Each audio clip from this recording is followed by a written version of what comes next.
What is shaking, everybody? We are back in the backyard. Playoffs are over, so we'll start doing this on a more regular basis. And I couldn't think of anybody that I'd rather spend a Friday with, boozing it up, talking sports, than my good friend Ray Ratto. Hello, Ray. You meant to say more available.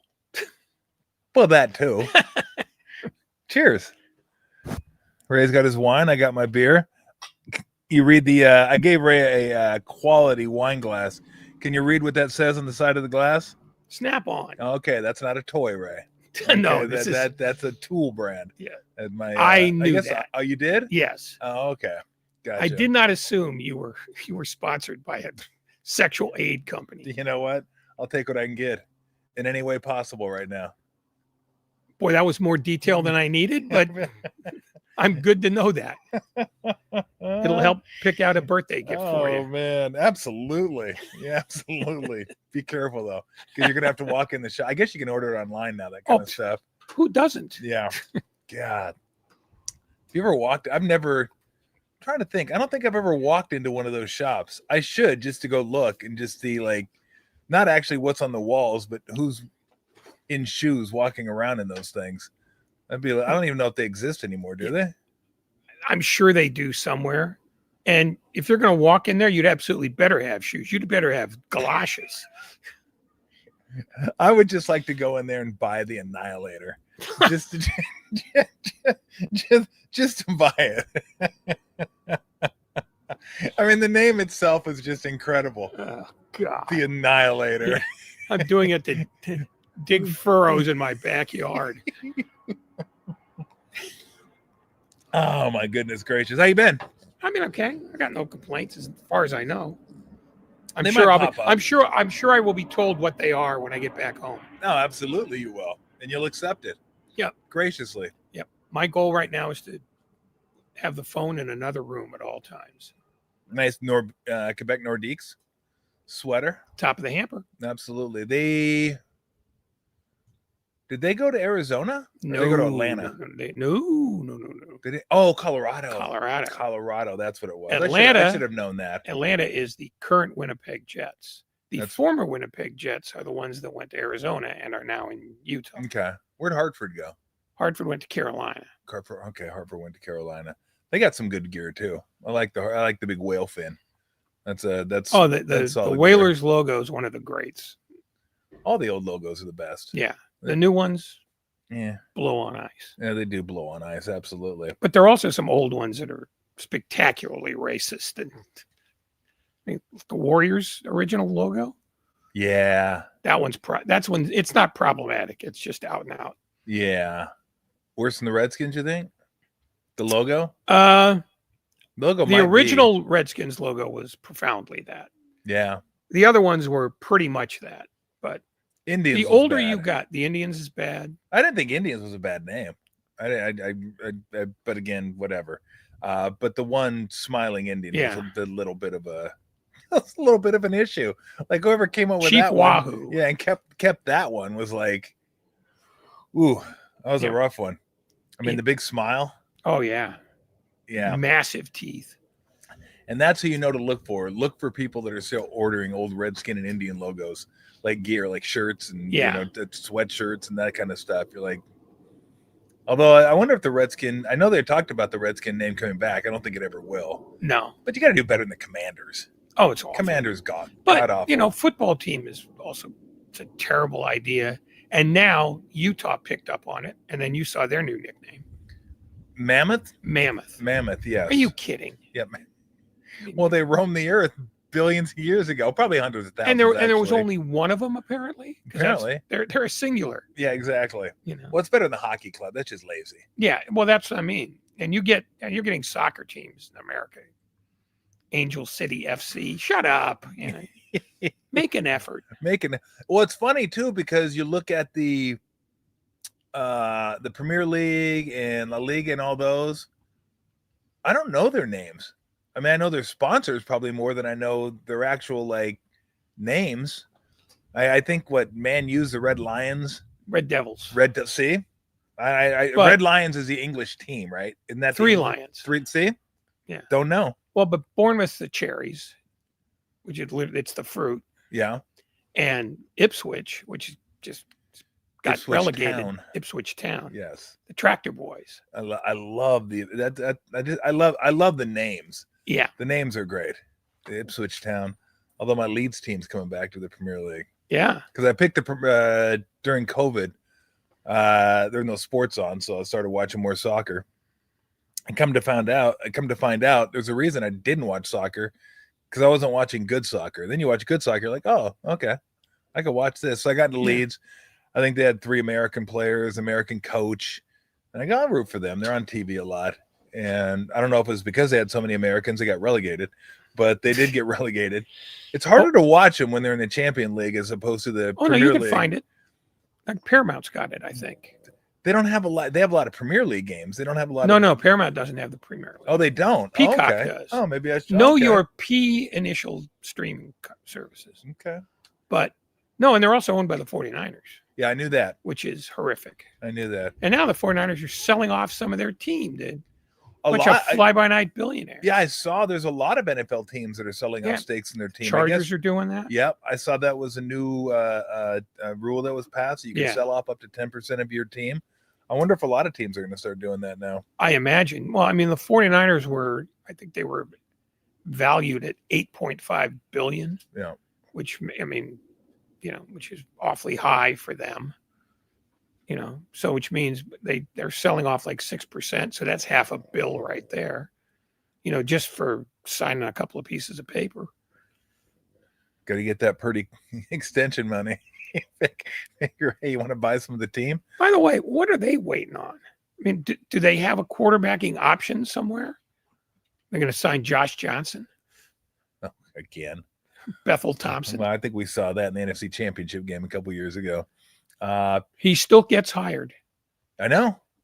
He's the greatest quarterback of all time. He knows more playbooks than any other player in history. Must be a great teammate. Oh, obviously. I mean, good, keep getting hired. Good guy in the room. I don't know. We'll get to the Niners in a bit, Yeah, but let's start with the the Warriors since the season just ended. What's your kind of overview of the Warriors this year, after the trade and on into the playoffs, and what the future may hold?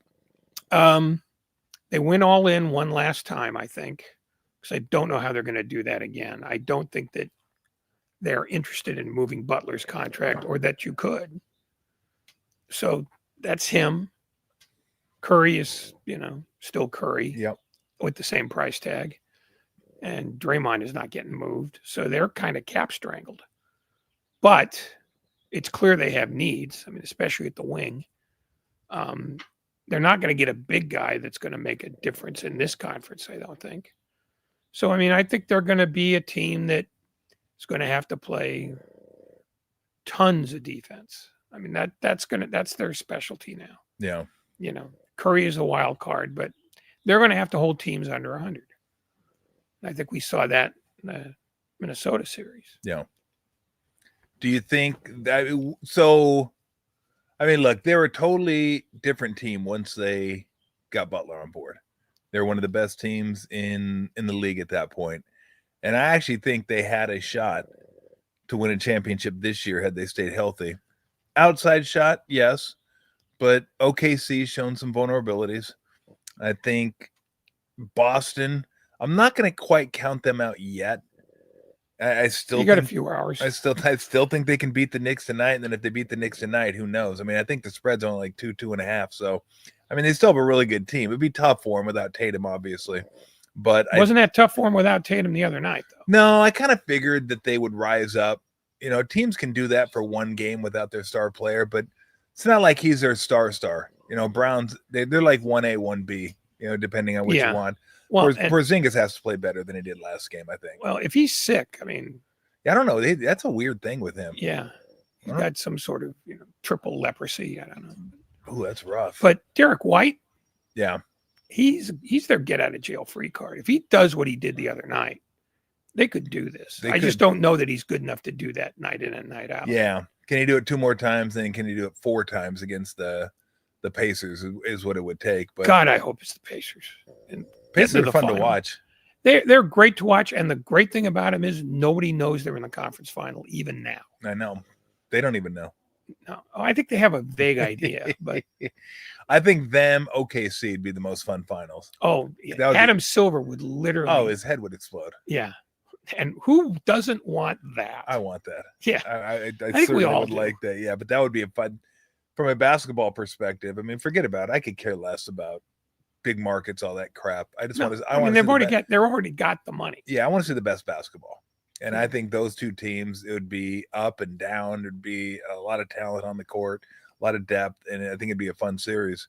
But I thought the Warriors had a chance because Oklahoma City, again, I think has shown some vulnerabilities against Denver. So, it would have taken some breaks here or there. They didn't get it with Steph being hurt. But I think if they tweak some things next year, I still think Curry's playing at like a top 10 player level, top 10, top 50. I'll put it this way. He's playing at the level where he can be your best player and win a championship. I think that's true to the extent that you also need elite Butler, which they didn't get in this series. Maybe because of the tailbone, maybe because he lost interest. I don't know. I know if you talk to people in Miami, they were, we knew this was going to happen. I know you didn't, but he did not step up in a spot where he needed to. Yeah. And they were hoping that Buddy Hield would suddenly save them. That's not a high percentage play. No. Well, it's tough because Buddy, he's their floor spacer along with Steph, but Steph can create stuff where Buddy is a catch and shoot guy. Yeah. And you put Jaden McDaniels on Buddy Hield, it's over. Yeah. Like he can't.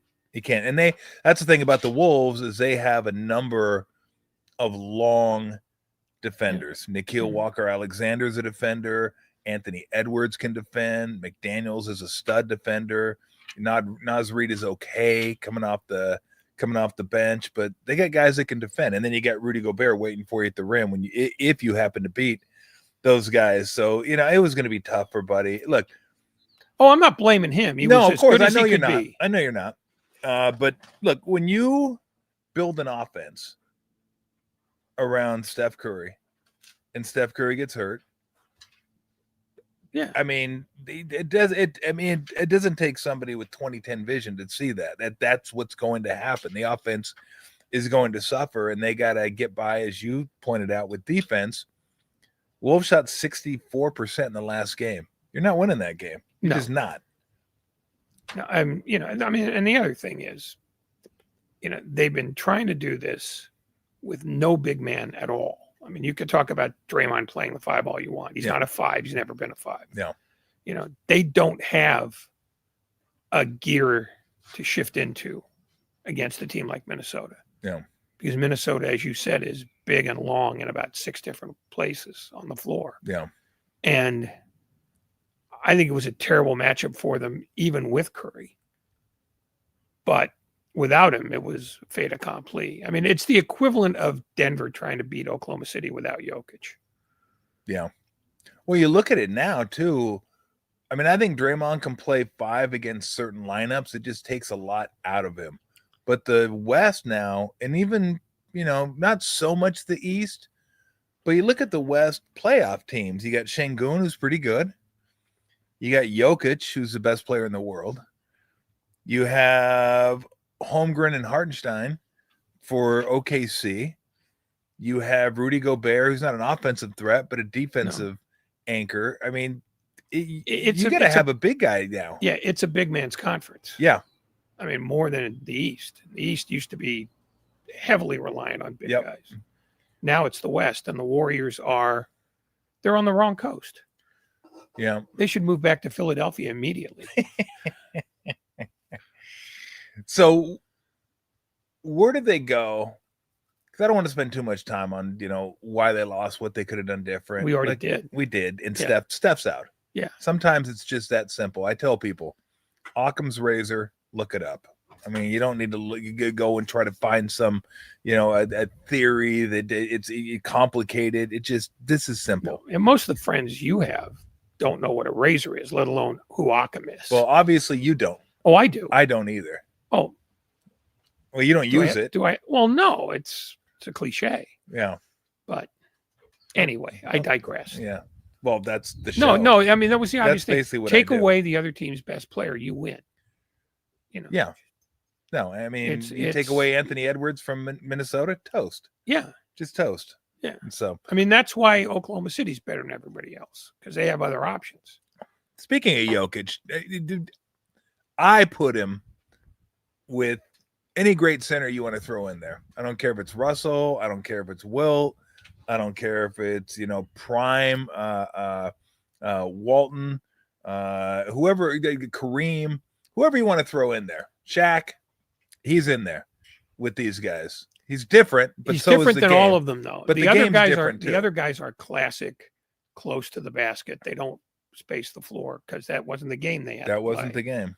I mean, if he had to go body to body against Wilt, I think he'd lose, because Wilt is still, for my money, the strongest strongest human living or dead. Yeah. I mean, he was absurd in ways that if you ever see a highlight film of him pulling rebounds off the top of the backboard routinely, I mean, just preposterous athlete.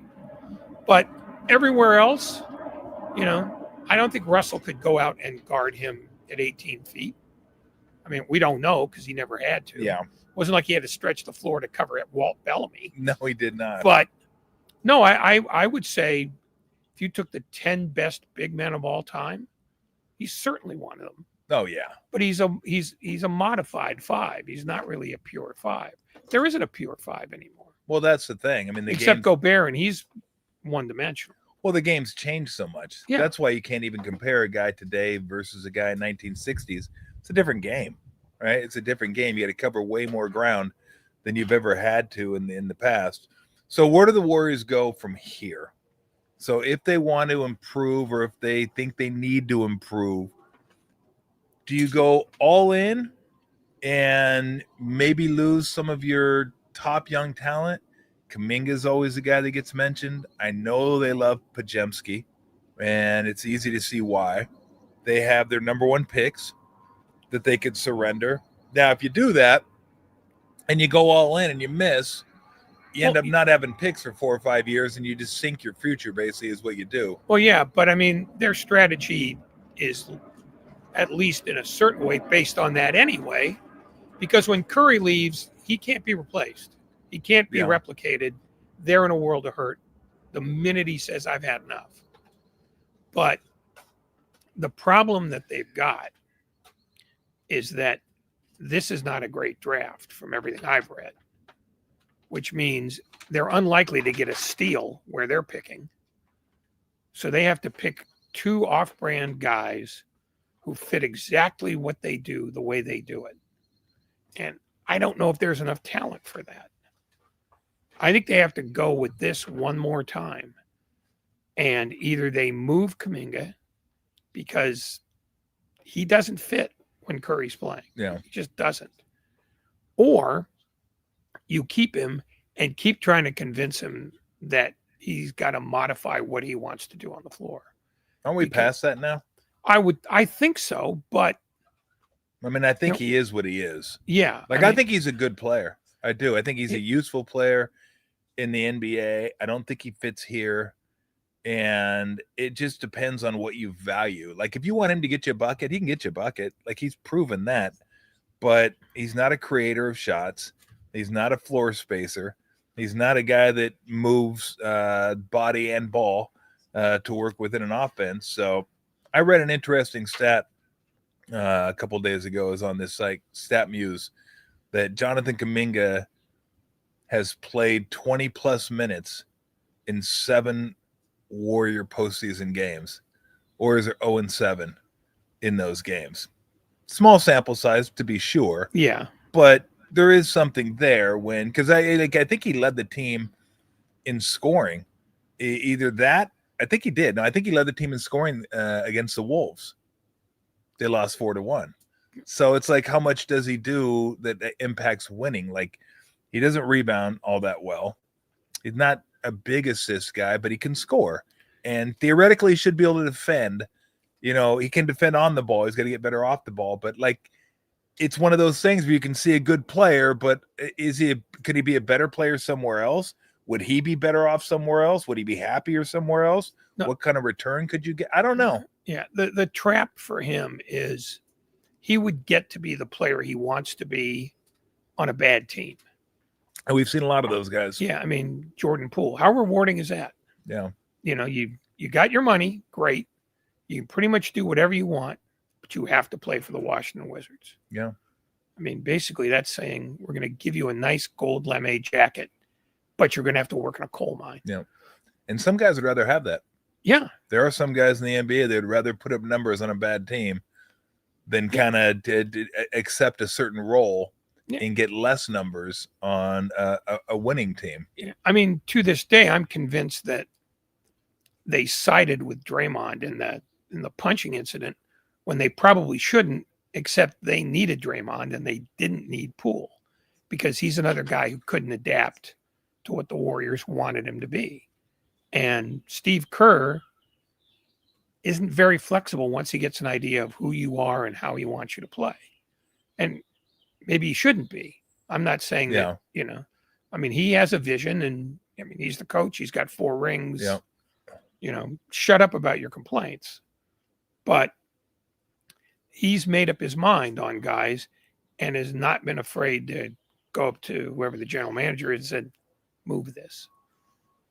Yeah, it's going to be interesting to see because they probably have maybe a 2-year window with Steph, although you never know. I mean, well, his contract's up at the end of next year, right? No, 2 years. He's got 27? Yeah. I thought it was 26. Yeah, I think him, Butler, Draymond, and Steve actually all have 2 years left on their contract. So, and then they'll kind of figure it out after that. Oh, I think Steve will figure it out. Yeah, First of all. He might. Yeah. He might. Do I really want to go 16 and 66 in my declining years? But I mean, LeBron has played way better than he has any right to. Oh, age. He shouldn't even be mentioned in this because you can't be 40 and do that. I mean, maybe Steph can, because you figure Steph's probably taking less wear and tear on his body than LeBron is because of how he plays. I think LeBron has greatly modified how he takes He's care of his still more body physical now. than Steph, though. Well, he still takes more of than Steph. I mean, no, you're not. Listen, it took a lot to sit down. You do not go to the paint. No, you're a perimeter guy all the way. The paint can come to me. Yeah, exactly. No, but I mean, you know,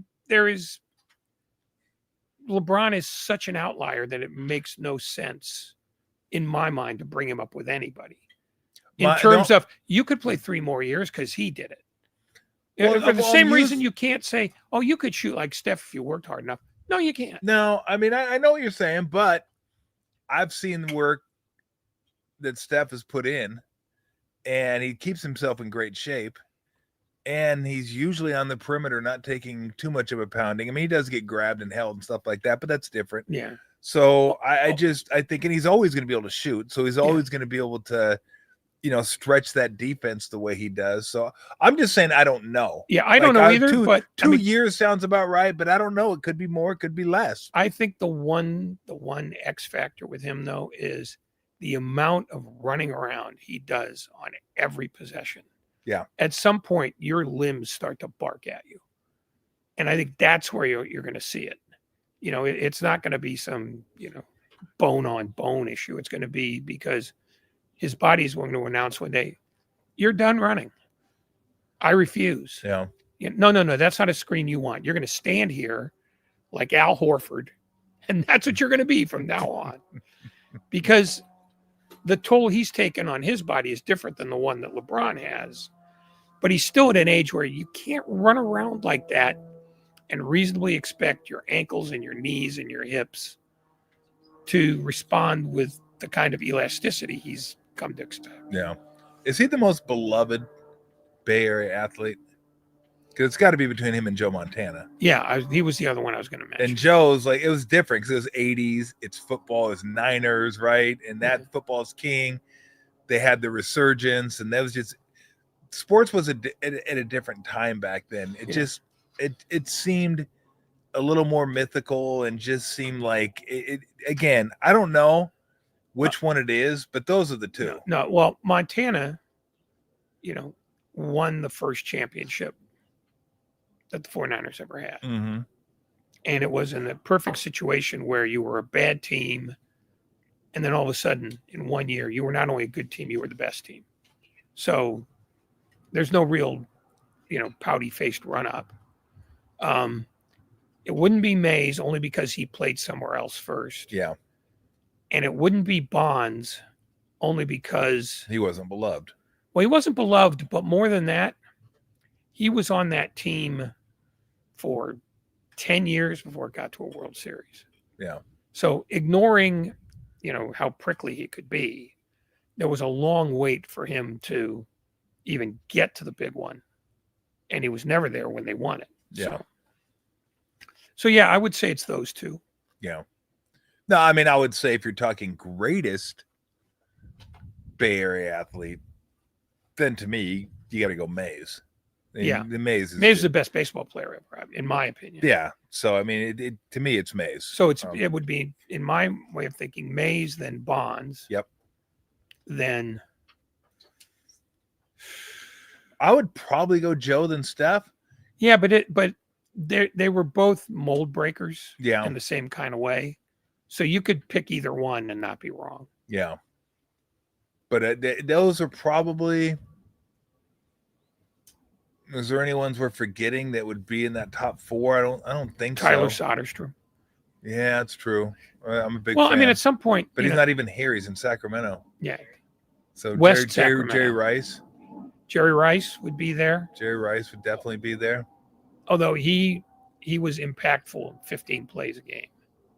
Just because of the nature of his position. Yeah. Reggie Jackson while he was still here. Reggie Jackson. Yeah, Ricky Henderson. Yeah. I mean, Ricky Henderson. Ricky Henderson probably should be in that first tier. You could be right. You could be right. In fact, he is in that first tier. I just decided. Okay. It's your house, but I've decided to make that call. I'll grant the request. Okay. I'll grant the request. Yeah. I love Ricky Henderson. No, there's no doubt about it. If he had stayed longer, you could have said Chamberlain in that group. Yeah. I wonder where he didn't win a Stanley Cup, but Joe Thornton would be in the not top 5, maybe not even top 10. I'm not sure, but he'd be up there. I mean, you're talking about a Hall of Famer, Hart Trophy. I mean, one of the best in the game. He's like isn't he top 5 all time in assists or something like that, or top 10, something like that? I think top 10. He could be top 5. Yeah. Joe was really good. I mean, Joe was incredible. They just, so. But no, Steph's had a hell of a career. So it'll be interesting though to see where they go. But you're right. I think they're going to have to figure out a way at some point to transition to a new thing, because it's been about Steph, and then to a lesser extent, Steph and Clay. Like, that was the dynamic of their team. That's what they built the offense around, the shooting of those two. Yeah. And the team fit together so well. The defense was great, but the shooting was really kind of the genesis of how they went about running their offense. But part of the reason why the defense was great was because you had a center in Bogut who didn't worry about scoring. Yeah. I change shots, I get rebounds. Yep. That's my job. High IQ. Yeah. Had some nasty to him. Yeah. And the other wild card, to be honest with you, how much more can Draymond Green be an elite player, just based physically? Because he's put himself through, ignoring all the stuff about his temperament, which is another subject entirely. Yeah. I think his body's got to be wearing down. Simply has to be. Yeah. No, you're probably right. Are you mad you're not getting airtime? Look, you just really just lay down. Well, he's licked everything off your leg, so I don't know what you've got left to amuse her. Well, lose a she. Don't insult her like that, please. Well, maybe she has aspirations. Here, do you see anything down there? No, you don't. There you go. So you didn't just do that. I'm sorry, dude. I'm so sorry. Let me show you my family pet's undercarriage. I'm sorry, Lou. That's so embarrassing. Lou's like, I cannot believe you fucking just did that. That's so insulting. That's so insulting. Oh, it's such a horrifying vision. I apologize. That did look. I'm gonna have to beg her for Lou. No, don't. I mean, Lou was up there earlier, just giving Ray like a face wash, free of charge. Oh. And she was happy to do it. She's the Matthew Kachuk of your backyard. Yes, she is. Speaking of Stanley Cup, I got to get back into the Stanley. I haven't watched as much as I've been watching all the basketball. Oh, you fool! I know. This has been one of the weirdest Stanley Cup playoffs. Well, to go along with the weirdest NBA playoffs, where all these road teams are winning all the time, and yeah, I've watched a little bit of the Leafs and the Panthers, and then I watched a little bit of the Oilers and the Knights, and I'll get once the conference final starts. I know the Jets won last night, so that one's 3-2, and Carolina shut out, or not shut out, but got rid of the Capitals. Got rid of Ovi. So it's weird. I mean, so many second round. They've been kind of fun games, but they're quick series. It is over like that. It's only one left. Carolina was quick. Winnipeg's going to 6. Toronto and Florida's 6. I mean, it's been gone about normal. But the weird thing is that the team that wins in a dominant way. Yeah. You know, Winnipeg's supposed to have the best goaltender, Connor Hellebuck. Yep. Got 2 shutouts at home, but they haven't won a road game. You know, I think it's 10 in a row now. You know, they've had the best record twice in the last 4 years, and they get bounced in the first round. I mean, it's, you know, they and the Caps were the 2 dominant teams in the regular season. One's gone. The other one might be gone tomorrow. Yeah. So the Carolina, and look, I've been doing the NBA playoffs, so I haven't been paying attention lately. Did Carolina go communism on us? I half expect to see the Canes out there with CCCP on their sweaters. It talking about their uniform? Yeah, it reminds me of the Russian team when they're out there skating. They got the red helmet, the white sweater, the red pants. And I swear, I feel like I'm watching Soviet Union circa 1978 skate around. It's probably because of the skating, because they've worn those uniforms for a while. Those aren't new. I don't know why they just popping out at me then this year. Oh, the red helmets I don't know. They got me this year. I'm just like, well, the way happened? They skate, I mean, they play pretty high octane. That's not it. It's just okay, it's just a dress. It's just that's all it is. All right, then. So fine. Yeah. I don't know. Just had to throw that out there. Okay. they remind me of the Russians, despite having no Russians. They might. No, but I mean, a lot of people thought and think they were the best team coming out of the East. The Russians? Yeah, the Russians. You're killing me. We need to get. They were the best team coming out of the Far East. If we're now, I know because the whole Ukraine Russia thing that wasn't going to happen this year, but if they're going to do that mid-season tournament, 4 nations, which was way better than the All-Star games, I don't know if they can because guys showed up lame coming back to their own teams, and the general managers are going to be like, "What are we doing? Yeah, great success. That's awesome. Gibberty's coming back here." Dinged up shoulder, dinged up hip, dinged up elbow. If TNT gives them more money, they will absolutely do it. It was awesome. It was maybe some of the best hockey I've seen this year.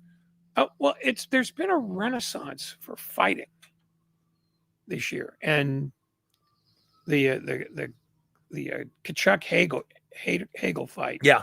Right at the beginning of that 4 nations game, when they went at it twice in 9 seconds.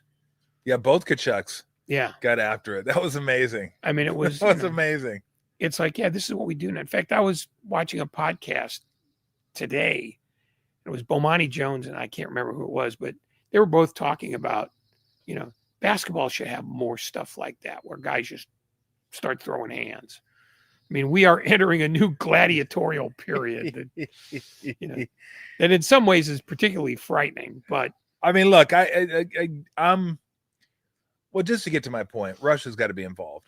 They got to find a way to involve Russia in that thing. All they have to do is leave Ukraine and rebuild what they've destroyed. That's all they have to do. Yeah, whatever. We'll get to that at some point. But they do. See, need I to don't get think the- we will. They do need to get the Russians involved, because if you're going to have the world, blah blah blah, whatever. I forget what it was called. 4 Nations, I think is what it was called. Yeah, Russia's got to be a part of that, because they're one of the top 4 hockey nations out there. But here's the thing, and I'll ask you about this in a minute. Frontier justice, because I'm all for frontier justice, but people have said that they should let the basketball players fight like the hockey players fight. And Purdy just signed. Purdy just signed? Yeah.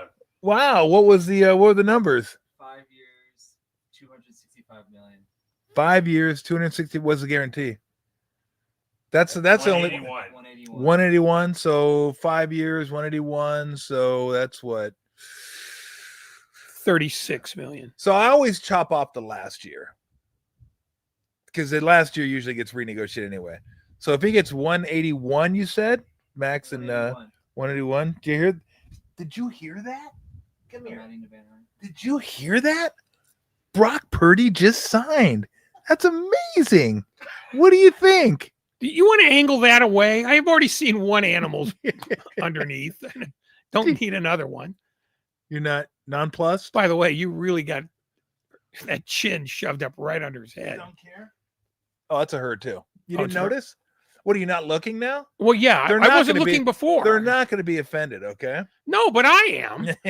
So let's go. So 4 years, 180, 181. So that's about what, 40, 45. 45? Is that 40? Yeah, It's 45. 45. So that sounds okay. So you're looking at 5 for, what was the total package? 260, so 50.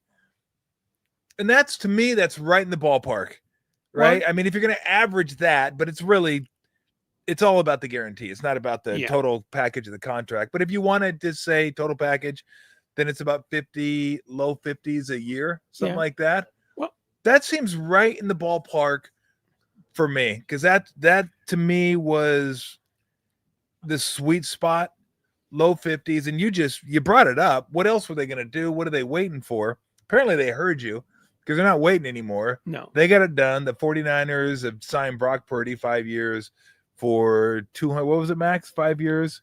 265. 265, 181 guaranteed. So Well, I mean, that sounds right. Now they got that new investor money. They couldn't wait to piss that away. I told you. That's what they got it for. They no, go, hey, you that's guys, actually not what they got it for. you guys want to help sign Brock Purdy? Hi, we just made we're good to go. 500 million. We're going to give half of it to one guy. And no, look, the thing is, unless you can replace him, in which case he's worth essentially nothing, you have to pay what the market will bear. Yeah. Well, that or convince. Well, that's the question. What's the market?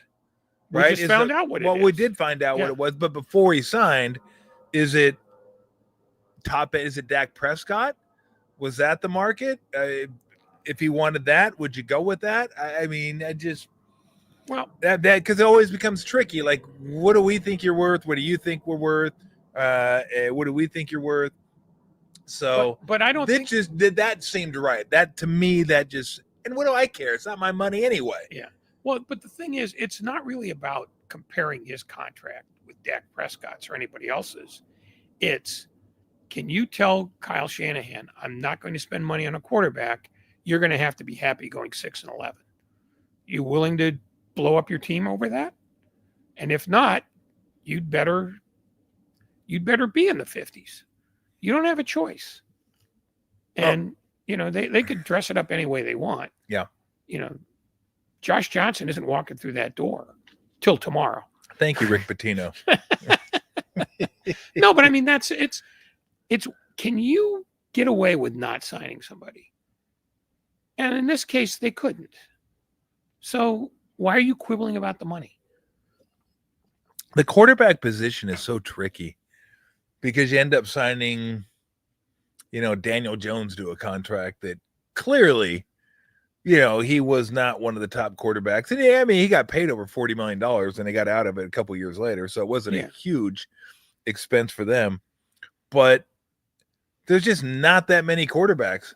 So you end up having to pay more for a quarterback than maybe you want to, We see it all the time in the draft. Teams move up to take quarterbacks because they're desperate to get a quarterback, and you end up overpaying for a quarterback, and it sinks your team for a couple years if that quarterback is not, quality quarterback. I'm sorry. No, I'm distracted too. She's like the bunny's like licking my leg for some reason. Yeah, apparently, you're dipped in honey. That's what I've been told. No, but I mean, if you have Super Bowl aspirations, and I think the 49ers still do, even though I'm not sure they're a Super Bowl contender. Okay. If you have Super Bowl aspirations and they're legitimate, you better have as few positions that make you nervous as possible. And while Purdy is never going to be their best player, I mean, in all likelihood, their best player is Fred Warner. But if you're going to have Super Bowl aspirations, you'd better be okay with your quarterback. And if okay is all you can be with him, but you don't have any way to get better, then you've got to find a way to be more okay. Yeah. Well, I would say positionally, Brock Purdy's probably their sixth best player. Trent Williams. Yeah. Kittle. Yeah. McCaffrey. Bosa. Warner. That's 5. Yeah. But the quarterback position is so important that you have to have. I will say this, and I'll say the same thing that I said about Curry, and not in the same way. I said Curry could still be your best player and win a championship. Now your number 2 player probably has to be a little bit better than he was 4 years ago, 5 years ago. And although Clay and Draymond were better and they were great, that's why they won those championships. You can win a Super Bowl with Brock Purdy as your quarterback. I have no doubt about that. Now, does he need more help than Josh Allen, than Lamar Jackson, than Patrick Mahomes, than Joe Burrow? Yeah, he does. But so does every other quarterback in the league. They need more help too. I mean, those 4 guys are the top 4 guys in the game. But I do believe with the right mix, you can win a Super Bowl with Brock Purdy. Given what Kyle Shanahan holds nearest and dearest to his heart, Brock Purdy needs an elite defense. Not just a really good one, an elite, like top 3 defense. Because that's what they've been built on. Running the ball and making sure the other guy can't. Yep. And if McCaffrey's got too many miles on him, which is certainly possible, then you better be able to keep the other team at 20. Because if you can do that, Brock Purdy can be just fine. If you need him to get 4 touchdowns a game, you're going to be white knuckling some games because he's not that kind of guy. Yeah, I think I would go higher. I'd say if they can hold teams at 24, they'll be fine. I do think he is. I mean, I think he's better than most. And I feel like with it almost feels like Brandon Belt a little bit, where the Brandon Belt wars lasted for about 5 years and everybody was Brandon Belt, the slumpy shoulders. Yeah, but the OPS. Yeah, but the swing. Yeah, but he won't swing at the pitches that are close. He's got to be able to drive those. Yeah, but he gets on base and he saves runs. It's like, oh God, we doing this again? I feel like we're going to relitigate this whole thing over and over and over with Brock Purdy because he was the last pick in the draft. I feel like if he was a second rounder, we'd be, hey, this guy's a good player. He's solid. He can win you a Super Bowl. We're good. But because he was the last pick in the draft, there's still going to be people that are hesitant to see him as a top tier quarterback. And I do. I see him not as the top tier. I mentioned and I'd put Stafford in there too, although I always say he's a separate category because of his age. But I'll put Purdy in there, right in there with Herbert and Love and Hurts and Goff and Stroud and whoever else you want to put in there. I'll put Purdy in there. I'll absolutely put him in there.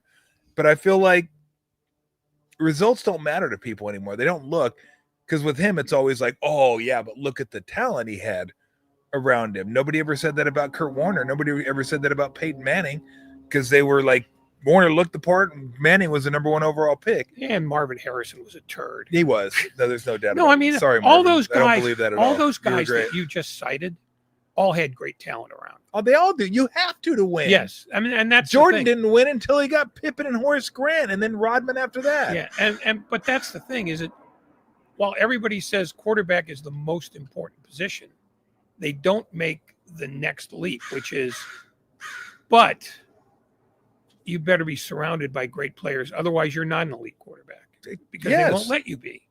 If you don't have an offensive line, you stink as a quarterback, period. No matter how far you can throw the ball. Yeah. If you have a great arm and your offensive line can't block, you're Jeff George. Yep. And that's the thing that people don't want to say because it becomes nuanced. And you know how much we love nuance. Oh, we love nuance. Everybody loves nuance. Your quarterback not only has to have a great arm, great judgment, and great weapons around him, he has to be able to stand upright in the pocket for 4 seconds. Yeah. On every single play. Yeah. Period. If that's how you want to play, if you want your guy to throw 50 times a game, because that's what everybody wants, because they're all general managers who have fantasy league teams. Yeah. They all want Joe Burrow. Yeah. Well, Joe Burrow's won no Super Bowls in considerable part because while he's got great receivers, doesn't have a running game worth a damn, and his offensive line is poor. Yep. So, at some point you cannot separate the quarterback from everything around him. Oh, there's no doubt about it. I mean, you look at it. By the way, can I trade this beer? Possibly. Thank you, Max. Appreciate it. I'll leave this right here. I mean, look what. Garçon. Yeah. More crab I'm bisque, sorry. please. I'm sorry. Oh, watch the bunny. Bunny's coming. So, by the way, in case you guys don't know, if Bunny gets in the garage, disaster. Not that Bunny is in there destroying things. We just be careful. I see you. Bunny's lurking right at the door. So if Bunny gets in the garage, well, Monty Jones doesn't have to do this. there's nooks and crannies for the bunny to get into, and Bunny's just waiting for that garage door to open so she can sneak in there. And then you just gotta wait. Positioning. You just gotta wait.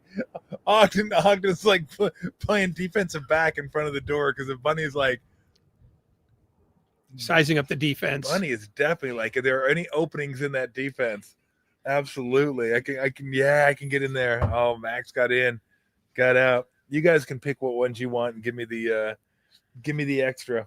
I don't really care. By the way, we're drinking Ray's drinking Walking Fool today. I got that for him. And Ray was happy. Aptly named. Ray was happy with the choice. Yeah, and this is aptly named for me. This is Cellar Maker, 1 Foot in the Grave. So that's aptly named for me.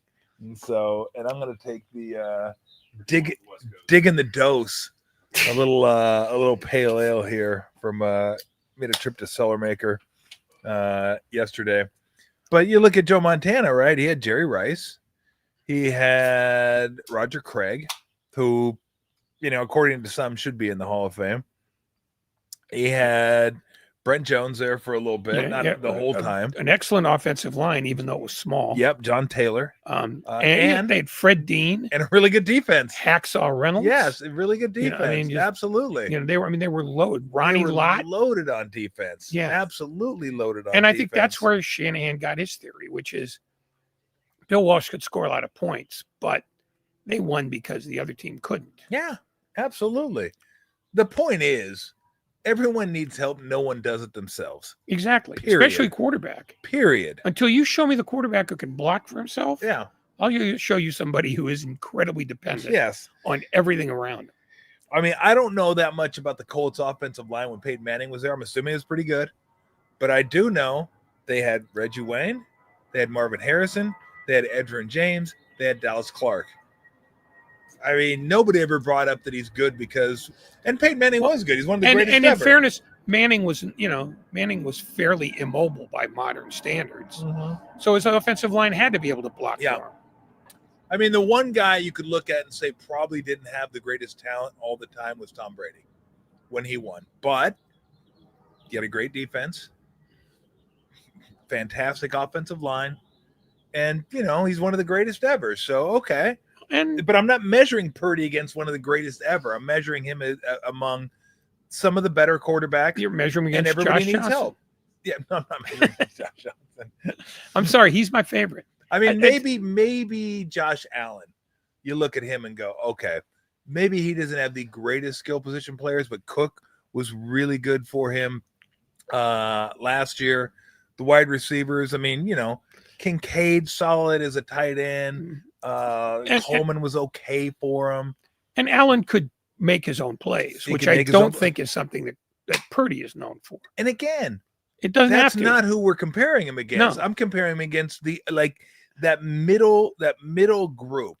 I think Goff could win a championship. Hurts has won a championship. I think Love under the right circumstances, and by right circumstances, I don't mean everything has to be perfect, but I'm not saying like Brad Johnson or Trent Dilfer, right? Yeah. Where you have an incredible running game and just an incredible defense. Like, I don't think you need that, but yeah, guys like that, everybody needs help. Yeah. But guys like that also need a team that is healthy around them. Yeah. And that's the one thing you can't coach. Yeah. I mean, you can't have a bunch of backups playing for you. So Purdy signs 5 years, $261 million, 65 million. Thank you. I'm glad you're remembering. I'm keep forgetting. 181, is that right? Guaranteed. 181 guaranteed. Yes, I got that right. So 5 years, 181 guaranteed, and that's in football. That's the number, the guaranteed, what you're going to get. Basketball, baseball, what you sign for is what you get. Period. Doesn't matter how you play. Yeah. That is what you're getting in football. 181 is what they can't screw him out of. Exactly. So he's going to get $181 million, and he'll be at the camp and OTAs and ATAs and ETAs and whatever TAs they have over there. He's gonna be there. He will be there. He'll be good to go. Yeah. Well, that's a good transitioning point into the 49ers. I wrote something down, and I'll get to it in a minute. I hate when you do that. I know, so do I. But I felt like I needed to, because I think you said you didn't think the Niners were Super Bowl contenders this year. I do. I think they are, partly because of the rest they're getting, partly because I think they were physically, emotionally, spiritually, if you will, exhausted after the 3 straight runs to the NFC Championship games and Super Bowl one year, that I think they needed the time off. And I think that'll recharge them for this year. And the schedule, I think, helps. Now, they have supposedly the easiest schedule this year, but that's based on last year's win percentage, which is a little dubious, because teams are going to change going into this year. Yeah, unless they're playing Conference USA. The schedule's not really a good barometer. This is true. We'll have to get into the Conference USA. No, we won't. I can't even name the Conference USA anymore. So I read a site that said a more predictive way of looking at it is adding up the Vegas win totals of the teams they're going to play this year. And the teams they're going to play this year are Seattle, 8.5. This is their Vegas win total. Saints, 6.5. Cardinals, 8.5. Jags, 7.5. Rams, 9.5. Bucks, 9.5. Falcons, 7.5. Texans, 9.5. Giants, 5.5. Panthers, 6.5. Browns, 4.5. Titans, 5.5. Colts, 7.5. Bears, 8.5. Which I thought that was a little high, but Ben Johnson coming in, and so we'll see how that goes. Yeah, the next time, Matt Nagy. Yeah. And for those that care, the Niners win total this year is 10.5, which seemed a little rich until you get to the schedule. And they're also going to have, I think last year they were minus 22 in rest days. Lulu, down. Lulu, hey, leave Ray alone. Lulu, come on. Lulu, don't lick Ray. Come on, get down. Boy, if I had $1 for every time I've heard "Don't lick Ray." Usually at 1:30 in the bar. In the afternoon. Exactly. Oh, brother. Oh, my gosh. So what did I say? 10.5 is the win total for the Niners. And I was talking about the schedule and how I think the schedule is easier. The schedule's easier this year. The win total's high. And I was going somewhere, and Lou distracted me. Yeah. Where was I going? Win totals? Yeah, I fucking did that. I don't know. Fucking beer bottles and fucking Lou jumping on everything and people licking Ray fucking distracted me. That did distract me. The It visual would have people, distracted me. I'll be the honest. visual people licking you really just unsettled me. Yeah. I got to be honest with you. Yeah, call me at 2:30 in the morning when you sit bolt upright. No, in I bed. don't know. I don't want to do that. No, I like to sleep a little bit. No, but I mean that you won't sleep tonight. I might not. God damn it. No. It'll come to you. No, it won't come to me. It won't. It's not going to come to me. It's over now. Okay. So the point I'm making is, when I look at who they're playing, oh, I know what I was gonna. I got it. It came to you. I got it. I got it. Hallelujah. Was it last year they were minus 22 in rest days, meaning when they played somebody, they would be on 5 days rest, the other team would be on 6 days rest. So they lost 22 days in that year. This year they're going to be plus 9. So they're not going to be on the short end of rest. So that's beneficial as well this year. So I think when you look at the schedule, the rest, the win totals of the teams they're going to play, I mean, there's really not a lot of excuses to not win 10 plus games this year. Yeah, but they're also a team that's starting to age. I mean, how much longer does Trent Williams have as an elite tackle? I don't know. I mean, well, that I don't I mean, know. that's why he might have 3 more years, but I don't think that's the way to bet.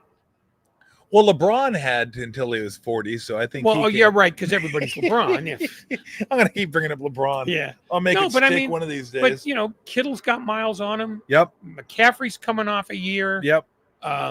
They've got guys who, have by any measure put in their time. And you can't be surprised that they start showing some threadbare tires. So I think that against your schedule analysis, there's that. They're an older team. Yes.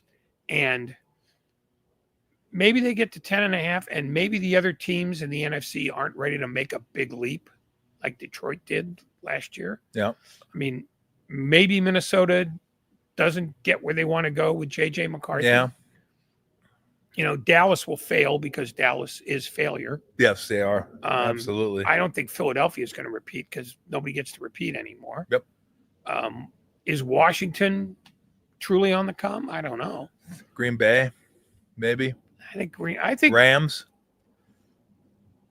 Man, no Cooper Cup. I don't know. I mean, Yeah. Nobody jumps out at you. The NFC is a mortal lock. So, I suppose you could say they're a Super Bowl contender despite what I said earlier, but it's in part because nobody separated themselves from everybody else. And I'm not buying the Detroit fixation because I thought last year was their year. And they lost both their coordinators. Yeah. So you got to deal with that. Would it surprise you? So this surprised me a little bit, but would it surprise you to find out the Niners have better odds to win the Super Bowl than the Rams do? No, it would not. Okay. Only because I think Vegas, in part, has always skewed more heavily toward 49er money than Ram money for some reason. The Rams don't get as much of a bounce in terms of, lines skewing their way as the 49ers do. And that's been, that was before they won that Super Bowl, since they won that Super Bowl. So, well, I think the 3 games too, like the 3 auxiliary games you get for finishing last or first, because you play, I think the NFC West plays the AFC and NFC South this year. Yeah. Not made for prime time, but it's good. No. It's good if you want to make the playoffs. But I think instead of playing like the Bears and I forget who it is, who are the Browns and maybe the Giants is what it was. I think the Rams have to play like the Eagles, the Ravens, and the Lions. So that would speak to why the Niners win total is 10.5 and the Rams win total is 9.5. Just they got tougher games ahead of them. Yeah. Tanking last season deliberately, as Shanahan did, as we all know. Yeah, of course. I mean, they get that schedule break that you were talking about. Yeah. I mean, it may not work. No, it may not, because if it was just about the schedule, you wouldn't have to play. It would But- free up my Sundays, I'll tell you but- that. So do you think the Niners are, because you mentioned something before we came on the show, do you think the Niners are going all in like the Warriors are kind of going all in right now? And I think they're coming out of that. Like, I don't think they're still in the all in mode. I think that was when, they had Greenlaw and they had Debo and they had Ufunga and they had Ward and they had all these guys. They're just like, let's just, go for it and see what happens. But I think they're coming out of that now with the draft, right? They could have a couple new starters by mid-season on the defensive line. Upton Stout, the kid from Western Kentucky, could end up being the slot guy. And by the way, if you can't be a good NFL defender with a name like Stout, I mean, you should be a good NFL defender with a name like Stout. It's a great beer, by the way. And the long history of great Sunbelt players. Yeah, I think they should have. Can you imagine if they had a defensive back named Stout and another one named Porter? Oh, it'd be incredible. It'd be incredible. They could have the Suns defensive backfield. You have Logger, Stout, and Porter. Oh, it'd be incredible. But I think they're kind of coming out of that. Like, I don't think the window, like if they don't win this year, it's closed. I think they're trying to keep it open. And the signing of Purdy, I think, helps them do that. Yeah, but there's another wild card, and it's that there are hints that Jed York is starting to get itchy. And when I say that, Like I really mean itchy or about itchy in terms of how much longer is Shanahan not going to give me the parade I deserve? Because it's going to be 10 years next year. That's a long time for a coach without a ring. Yeah. Well, and this is not a statement about whether Kyle Shanahan can coach or not. I'm not playing that game, but owners are owners. mm-hmm. And by that, I mean they suck. And they want to know why they haven't been kissed on the mouth by God by now. Nobody gets 10 years anymore unless you've delivered a championship.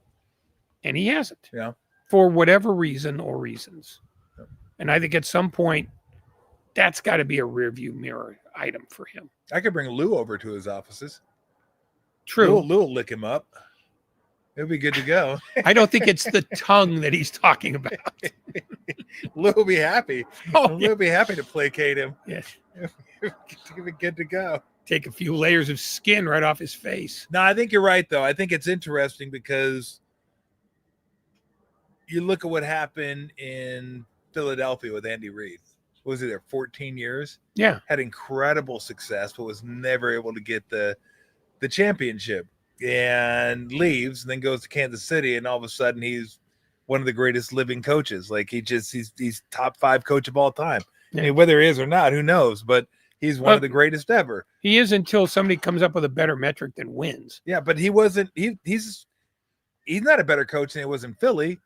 He just has Patrick Mahomes. Well, but that makes you a better coach. Well, no, yes. Because in part, and I don't want to mean to be facile, but in part, he could Jim do Fassel? things. Jim Fassel, Okay. yes.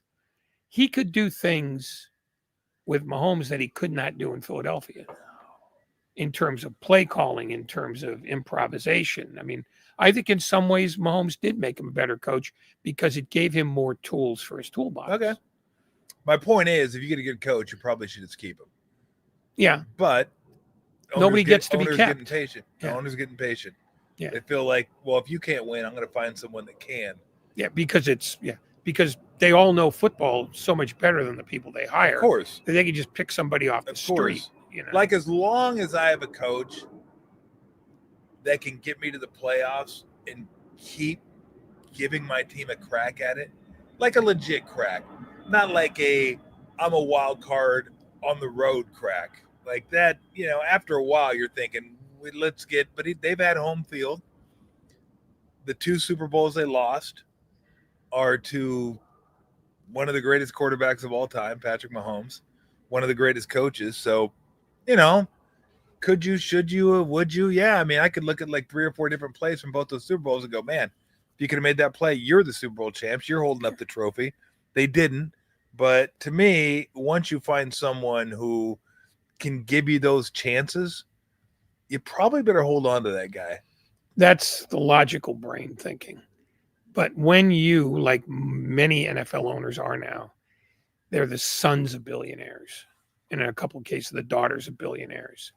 The idea of being patient and waiting, that you may as well speak Bulgarian to those people. They don't understand that in any way, shape, or form. Why didn't we win the Super Bowl in March? Well, we didn't play any games in March. Well, I don't care. We should have won one anyway. That's the kind of deep thinking that you get that high up in the organizational chain. So Shanahan has been playing with the casino's money by that definition for at least a couple of years. I mean, there are a bunch of places where with the same exact resume, he would have been fired by now. And I think in some ways, one of the reasons he hasn't been fired above and beyond his record is that Jed York doesn't want to do any press conferences anymore. When he did the I'm hiring Kyle Shanahan press conference, he made it pretty clear that he was giving him all the power in the building because he didn't want to have to stand behind that podium ever again. Yeah. But at some point, all his pals at the Bullington Club are going to say, how come you haven't won anything yet? Ring fingers looks a little bare. You take enough of that crap and you're the son of a billionaire, you're not going to take it much longer. Yeah. Let's see if I did this right. I tried to find. Hello. No. No. I think you did get it right. You were looking for the standard greeting. I was trying to find hello in Bulgarian, and I couldn't get it. I couldn't get it done. How do you greet someone in Bulgarian? I can't read the. I can't read. Oh, you just stop right there. There's like, I don't know. The Bulgarian alphabet's not. That ain't working. So let's just move on. Yeah, excellent choice. I thought it'd be a good bit. It really wasn't. Well, no, it lacked your translating abilities. I have no translating abilities. Well, there you go. You lacked them. What are you doing? Come on. You got to come on up and see what's going on. Okay, so concerns with the Niners this year. So I would say offensive line. Very much so. Okay. Defensive backfield. Always. Even though I like Lenore, I can only cover one guy at a time. I know. I don't know. Maybe Green can be a guy this year, and we'll see about Stout. I mean, we can't even talk about the rookies because we have no idea how good they're going to be. Mustafa, I like, but he won't be back until mid-season. Loved him in Lion King. It was incredible. Lion King. The remember who you are. But he won't be back for a while. And who's going to be your number one receiver? I mean, Pearsall at the end of last year was playing well, but is he getting number? Jennings had some really big gains from last year. Is he going to be a number one receiver? So I worry about receiver. I worry about offensive line, which is a big one. And I worry about the defensive backfield. I think the front seven's going to be good. I don't know. Who's the kid from Oklahoma State they drafted? Nick Martin, I believe his name was. Yeah. They said they remind him of Greenlaw, but then tell you see him, you don't know. You have no idea. We know Warner's a stud, one of the best in the game. We know Bosa's a stud, one of the best in the game. How's Williams going to play? Don't know. How's Collins going to play? Don't know. How's West going to play? Don't know. Every single team right now is saying we love our draft class and we love these guys. And then about halfway through the season, when they don't play them, you're going to realize how much they love them, which is fucking zero. They don't love them and they don't want to play them because they don't love them. So McCaffrey, you don't worry about if he's healthy. Purdy, you don't worry about. At least I don't worry about if he's healthy. But the 10.5 is a pretty stout number. I get why, and I wouldn't bet under. Probably wouldn't bet over, but there's concerns. There's concerns for a team that's supposed to win a lot of games this year. They're like the rest of the conference. If everything goes right, they'll be pretty good. If everything doesn't, they won't be. Yeah. I think the Rams are different, though. I think the Rams' schedule is what you worry about a little bit. I like what they have. I mean, you have Adams and Nakua at your wide receivers. You're good there. You're good at receiver. You're good at quarterback. Kyron Williams, you're good at running back.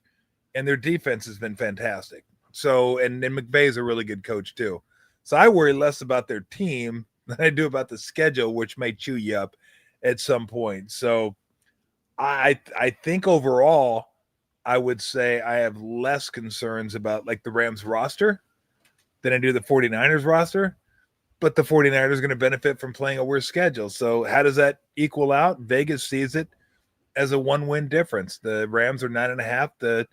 And it's supposed to be, based on Vegas now, it's supposed to be a very competitive division. 49ers are 10.5. Yeah. Rams are 9.5. Seahawks are 8.5. Cardinals are 8.5. That they're overpriced, the Cardinals, I think. You think so? Their defense is pretty good, though. You know what? Their They've had good defense pretty defenses good. before, but they can wet the bed in more ways than most nurseries. I mean, they're the Cardinals. They have an unerring ability to find 5 and 12 with They do. with a 9 and 8 roster. They do. They can find 5 and 12 with a 5 and 12 roster. They can find 5 and 12 with a 12 and 5 roster. Yeah. They are 5 and 12 forever. I'm not a Kyler Murray guy.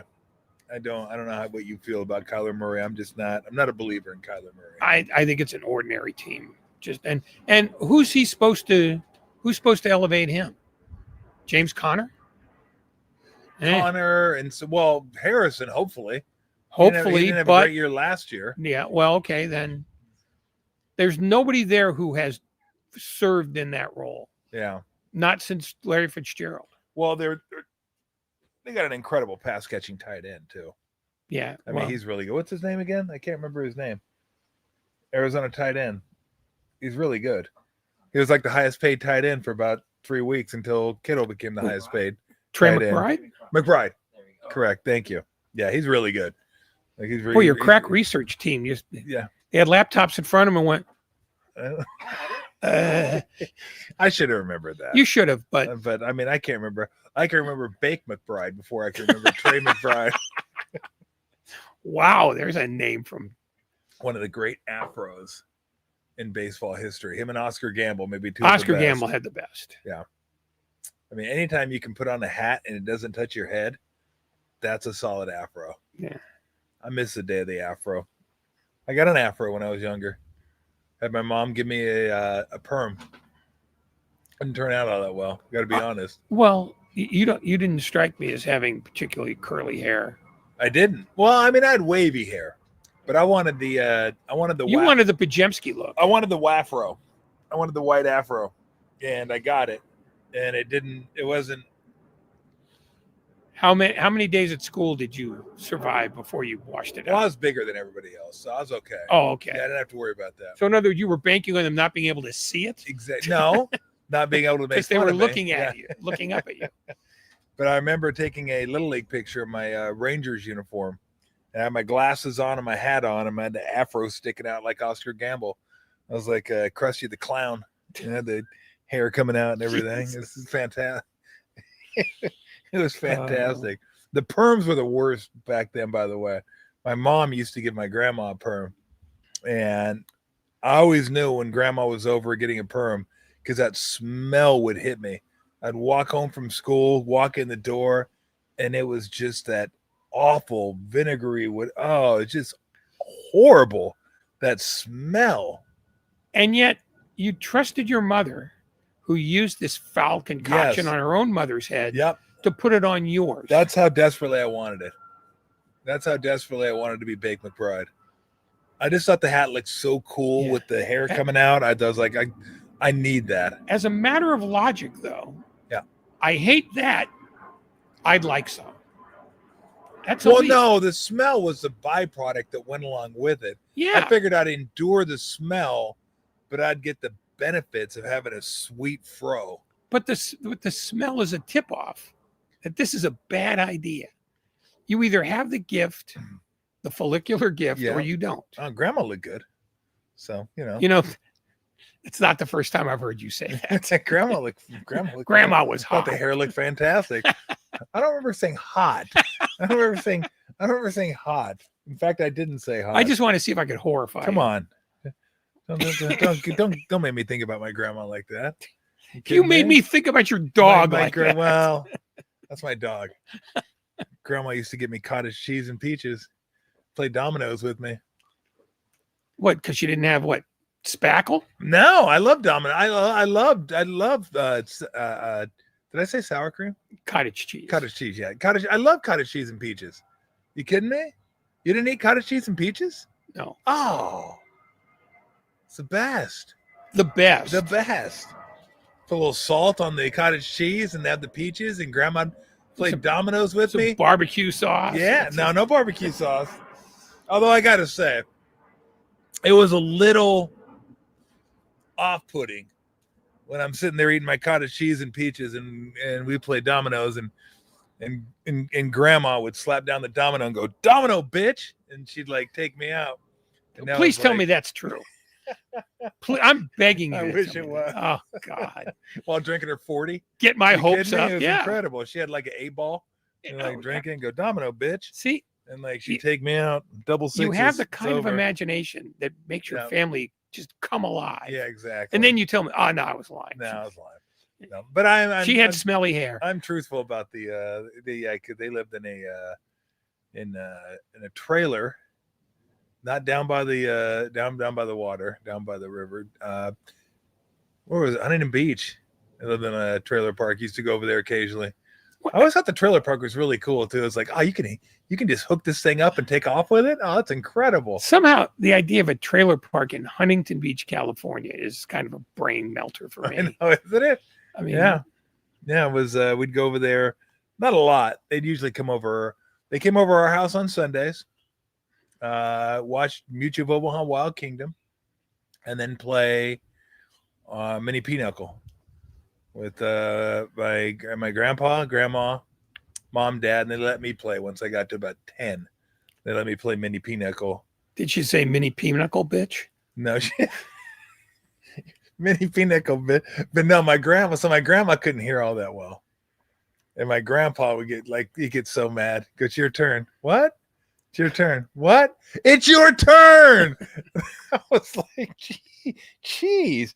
And then so grandma was playing mini pinochle, and she just like play her cards and do this and do that. And she didn't have a very good hand, and she'd play this, and grandpa won the bid. And then he'd play his last trick because he thought he was going to win it and win the bid. And then grandma would trump him, and he'd go, "Are you kidding me? Are you kidding? What?" It was just so funny to watching those two. But my grandpa was the first one that took me to a baseball game. Took me to a Dodgers game when I was younger. Dodgers who? It was God, I can't remember. I was young. I was probably like 5 or 6. But he was a big baseball fan, and so he took me to baseball games out at Dodger Stadium. So Weston Tolbert was his name. Weston Tolbert, named after my oldest son, named after my grandpa. So yeah, but we used to play pinochle and smell my grandma's hair being awful stuff. Oh, great grandma's here, and the place smells like old salad. Yeah, it did. Well, it was worse than old. It was worse than old. Well, you said salad. vinegar. I was going with the Yeah, I obvious think it was like choice. vinegar. I can't remember what it used to. It was awful though. It could have been paint thinner. We don't know.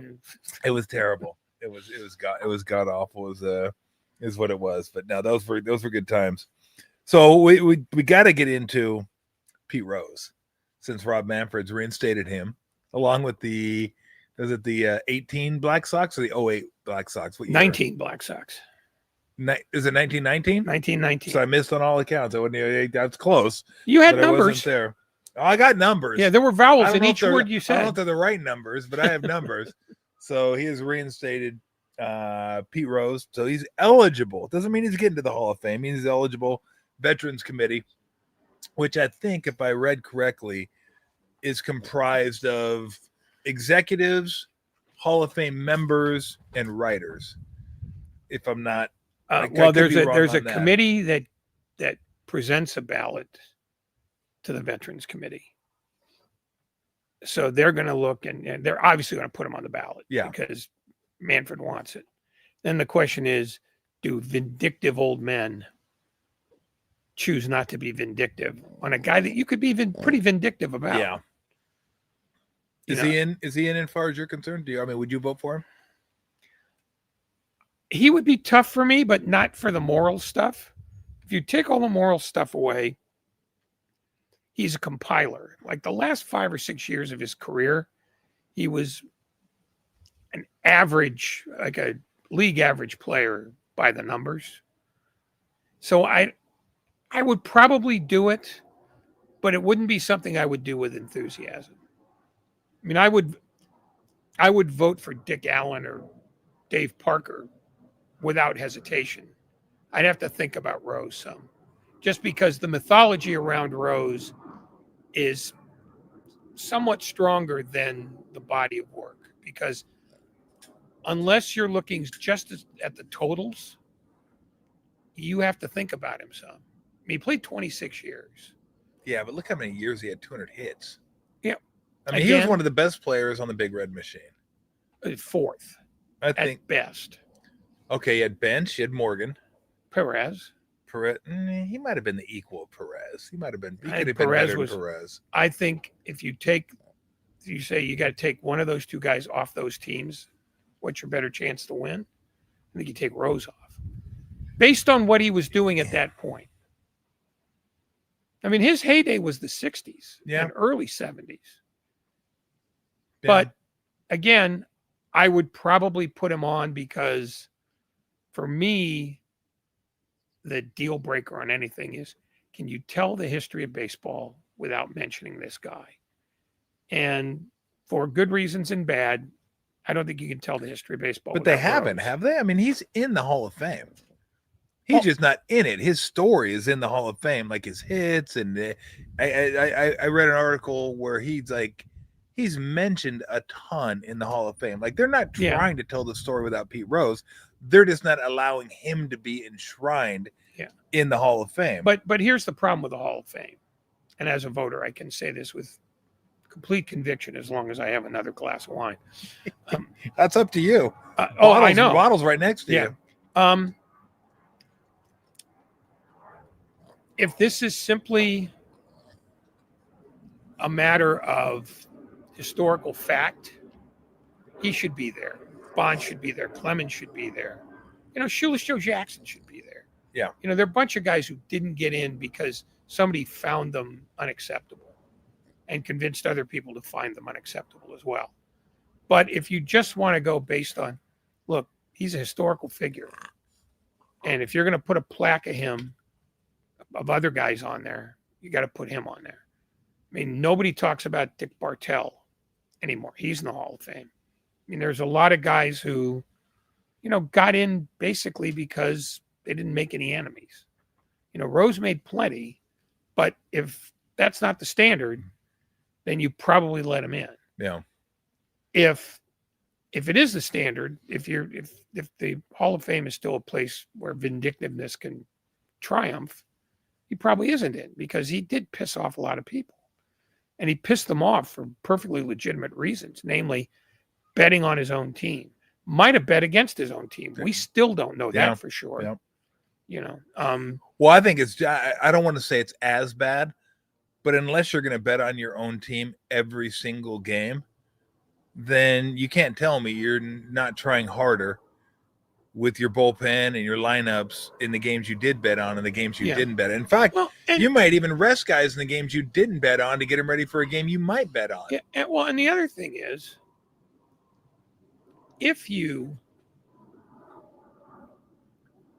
are a compulsive gambler, which he clearly was, I don't know how you have the strength of character to not bet against your team when you don't think it has much of a chance to win. Yeah. But all that's speculative. You have to let Rose in, you have to ignore two things. The last 7 or 8 years of his career, he was just playing out the string. And you have to ignore the fact that, his heyday was in a period when he didn't go play for World Series teams. Yeah. He was on a bunch of mediocre Reds teams in the mid 60s and early 70s. There's a compelling reason to keep him out. There's a compelling reason to put him in.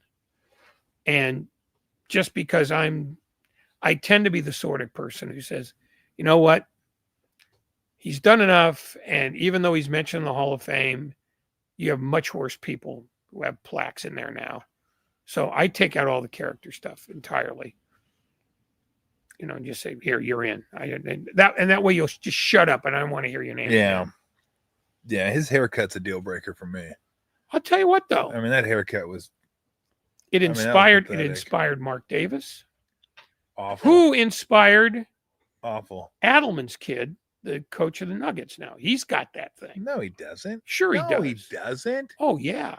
Look at this hair. Hey, no more wine for you. Get this guy up the sauce. I got news for you. You're Jesus not Christ, taking not this. even close to Adelman's haircut. Okay, here's what. Oh yeah, I love the glug glug glug glug glug. I might have to have another beer at some point. So you let here's the dog kiss you on a microphone. You're in no judge of. Excuse me? You I let did the dog. not. I could hear it. No, you couldn't. Oh no, I couldn't. Okay, I No. made it up. She was cleaning herself. What are you talking about, right? She was cleaning you. No, she wasn't cleaning me. No. Here's what here, and I don't care. You put Rose in, you don't put him in. Would I vote for him? I don't know. I'd have to really think about it. You probably would. I probably would. But here's what bothers me. It's not Rose himself, because he's dead. How can somebody bother you when they're dead? It don't bother me. What bothers me is the arguments that one, I hate these arguments. Well, look who else is in the Hall of Fame. They got murderers, you got rapists, you got racists, you got this, you got that. Who's the murderer? I'm like, I don't know. I'm just. Oh no, I know what you're saying, but I'm just throwing it out there. there probably is. I shouldn't have interrupted. But It's your show. the point is, no, it's our show, Mr. Hand. The point I'm making is none of that matters. Like none of that matters to the game of baseball. When you're betting on, and I've always tried to explain this to people, when you bet on baseball and you're playing in the game, that's insider trading. That's affecting the game. Could be affecting the game. That's worse than murder. That's worse than rape.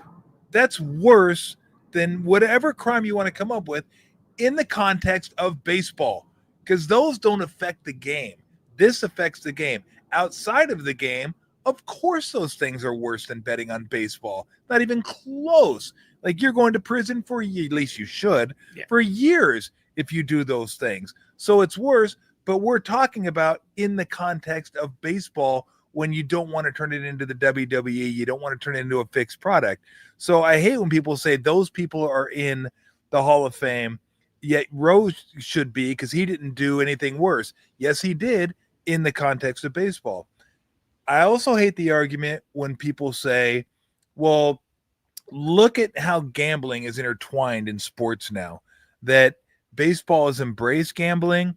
There's betting kiosks in the stadiums, outside the stadiums. So the leagues are making money from DraftKings or FanDuel or whoever. Like everybody else is betting and doing this. So it's not that big a deal. This is true. But just because you can bet on games now, baseball players can't bet on baseball. They can't. They can bet on other sports. They can't bet on baseball. Football players can bet on other sports. They can't bet on football. Basketball players can bet on anything they want that's not NBA related, WNBA, NBA, that kind of stuff. But here's the thing. No matter how much they're in bed with the gambling outfits, you still can't bet on your own fucking team. You can't do it. Like that goes against anything any league would ever hold dear, is the illusion of a fixed sport. So don't give me there are other bad people in the Hall of Fame. I get that. But what Pete Rose did in the context of baseball is worse than what they did. And just because they're in bed together, they're intertwined, gambling and pro sports, doesn't mean it's okay to bet on your own team. It isn't. So don't tell me those fucking that. I don't want to hear that argument. If you think he should be in or shouldn't be in, that's fine. But just don't use those two arguments because those bother me. Well, no, they're the weakest arguments for him. But the problem that the Hall of Fame has is that it has never truly purported to be a measuring stick of the history of the game or of the greatest players in the game, regardless of other circumstances. It's been very much a place where friends are rewarded and enemies are punished. Roger Clemens isn't in. That's a keep the enemy out. Bonds isn't in. That's an example of keep the enemy out. So the Hall of Fame doesn't have any standard. It's who do we like and who do we not like. So the question about Rose isn't about any of those things. Ultimately, it's do I like that guy or not? Was I around when he was really good, a really good interview when he was a player and a manager? If I wasn't, well, maybe I don't. If all I do is look at Baseball Reference and look at the totals line, of course he's in. If I look at like the last 7-8 years of his career when he's league average, no, he's not. I mean, there's no standard, and there's not even the pretense of a standard.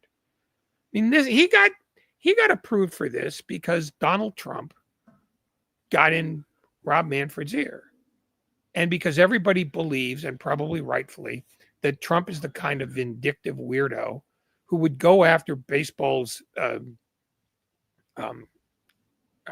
what's the phrase I'm looking for? The antitrust clause. I mean, they all live in fear of that. And Trump is a wild card on anything where he doesn't get his own way. I mean, Manfred's playing the cynical long game. So, if you want to put Pete Rose in, good for you. Yep. But I also want you to put Arnold Rothstein in, since he was the guy who masterminded the Black Sox, because they're all good to go now. I mean, what's your standard? Oh, there is no standard. Well, then don't tell me about gambling, because there isn't a standard. Yeah. No, I don't. And, well, it's the same thing as, and the other argument that drives me crazy. Oh, you know what it is? I need a beer break pretty soon. I might need a Homer Simpson beer break. You know what she's doing? Hungry. She's hungry. She was supposed to eat an hour ago. Oh, And she's like, you motherfucker. It's like, I don't give a shit about your podcast. I'm hungry. look at her ears perk up. Look at her. She's like, are you kidding me? She goes, I love the fact you're back here with Ray doing the show. This is awesome, but I'm hungry. I was licking your leg because I was hungry. Yeah. All right. We'll take a break in just a second, okay? I'm not going to ask you the word because then you'll go nuts. But I was going to say the other argument that when it comes, because you mentioned Bonds and Clemens, when it comes to steroids, when people say, well, there are other steroid users in the they're the great Todd Link. Yes. Todd Link's going to feed her. Oh, we don't need a beer break. We're good to go. I mean, Tom, Todd Link showed up out of nowhere. Tom has minded his money so well, he has people come in just to feed the dog. You know what? He drove all the way from LA too. He's going back. He's going to feed her and then drive back. As he should. That's how much money I have. Yeah. Oh, absolutely. Absolutely swimming in it. Yeah. And I paid him gas. But like rental car, I prepaid, so I only paid $3 a gallon. Of course. So it's going to work out well for me. No, but I hate when people say, well, there are other steroid users in the Hall of Fame. I'm like, of course there is. But that's the same excuse as, hey, officer, you pulled me over for speeding. There are other people that are speeding. How could you pull me over? Guess what? Some people get caught. Some people don't. Now, those people might say, and this is the defense I would use, but they were never caught. Roger Clemens and Barry Bonds never tested positive. That's not the excuse I would use. No, I mean, I'm saying you could use that. You could use that. Because they're right. But they're absolutely right. Now, we know that, please, flaxseed oil. I mean, come on, please. We know without a test what happened. So you got to make up your own mind at that point. Do you care? Because, again, that's another issue of different than Rose. And you're kind of cheating the game because you're forcing other people to make a decision they shouldn't have to make in regards to taking steroids. No, I don't buy that one at all. Here's the thing that well, I'm not asking if you're buying it. I'm fucking shoving it down your throat. Fair enough. How about that? With some wine. Yeah. Oh, yeah. I'll wash anything down.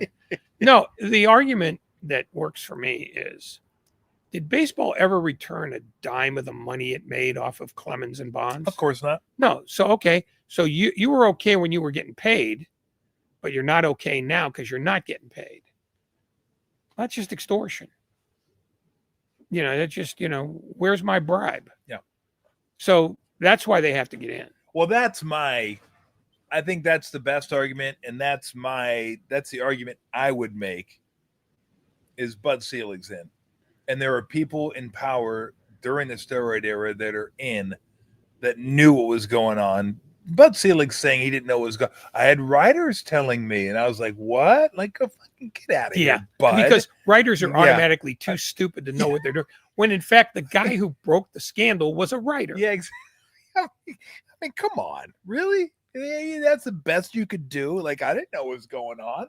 I mean, Well, but if he's, my point is, if he's in, and they were reaping the benefits of it, they're absolutely reaping the benefits of the steroid era, no doubt. That's my argument. Like, hey, if they were okay with it, and they were saying, hey, we're making a bunch of money, then yeah, then that would be like, hey, put him in. But they were also making money off Rose when he was playing too. They were. Oh yeah. How? I mean, people coming to the ballpark just to see him. Was it enough? I don't know. I can't measure that, but I know there were some people who came to see Rose. That's money they might not have gotten. Yeah, otherwise. bookies looking to collect. Well, okay, their money's as good as anybody They were else's. there. Hey, you, God damn it! But the point is, this became The a thing. juice is running, pal. Yeah, this became a thing in significant part when they couldn't cash in on Rose anymore. Yeah. I mean, it's baseball is a terrible judge of its own character, is what it gets down to. Yeah, I guess it is. I mean, what did they have to hold up as? Look at the moral purity we showed here. We integrated in 1947. Yeah, in 1946 you were completely white, and you were white for every year before then. You broke the color line because you put the color line in. You can't even claim moral superiority on that. And because baseball is like every other company in America. It's, can I get paid or not? If I can get paid, that's legal. If I can't, it doesn't have to be. That's what it gets down to. Yeah, no doubt about it. I just saw something. I mean, it feels like every 4 or 5 days, Ohtani does something that's just incredible. Bobblehead night last night. Ohtani bobblehead. How many bobbleheads they have? Ohtani's got to have like 10 bobblehead nights a year. Well, It's incredible. he plays in every other park in baseball, aside from Dodger Stadium. There should be 29. I know there's a lot. Well, there ought to be. He had 2 home runs last night, 6 RBIs. He had a bobblehead on his bobblehead night. He had a bobblehead night earlier this year. I watched that game. He had a walk-off home run. It's like every time there's a bobblehead night, if I was the other team, I'd steal every fucking bobblehead every single time it was a bobblehead night. I'd just steal them. I'd say, no. Or I'd hit him. I'd just drill him every single time and go, okay, it's your bobblehead night. You're not beating us, you son of a bitch. No, I'd have a bobblehead night when he comes to town, only he'd be wearing my team's uniform. I mean, he's just No, I mean, he's something else. he I mean, and it'd be so Aaron awesome. Aaron Judge bend the game. Yeah, I mean, God. It'd be so great if the Angels could get somebody like that. Just one They time. could never use Ohtani. Just one time. Just if they could get an Ohtani. I I mean- can only dream. I mean, they got to benefit having- from Joe Adele, Mickey Moniak, I mean, Logan O'Hoppe. Easy. Logan O'Hoppe's good. I like Logan O'Hoppe. Yeah, where do you think he's going to play next year? Don't besmirch Logan O'Hoppe's name, okay? It's I a will get great up there and name. put you in a fucking headlock, okay? That means you'd have to get off out of your chair. For Logan O'Hoppe, I will. Okay? For Logan O'Hoppe, I'll get over there and Logan will fucking put you in a headlock. What I'll do. No, We don't have much. Easy. No, I'm we not have trying him to and take Neto. Logan O'Hoppe away from you. He's going to put 2 and 2 together and leave. We have him and Neto. And we have Trout Yeah, Neto. 105 games a year, maybe, if we're lucky. That's it. I mean, he's another. I mean, there's a guy.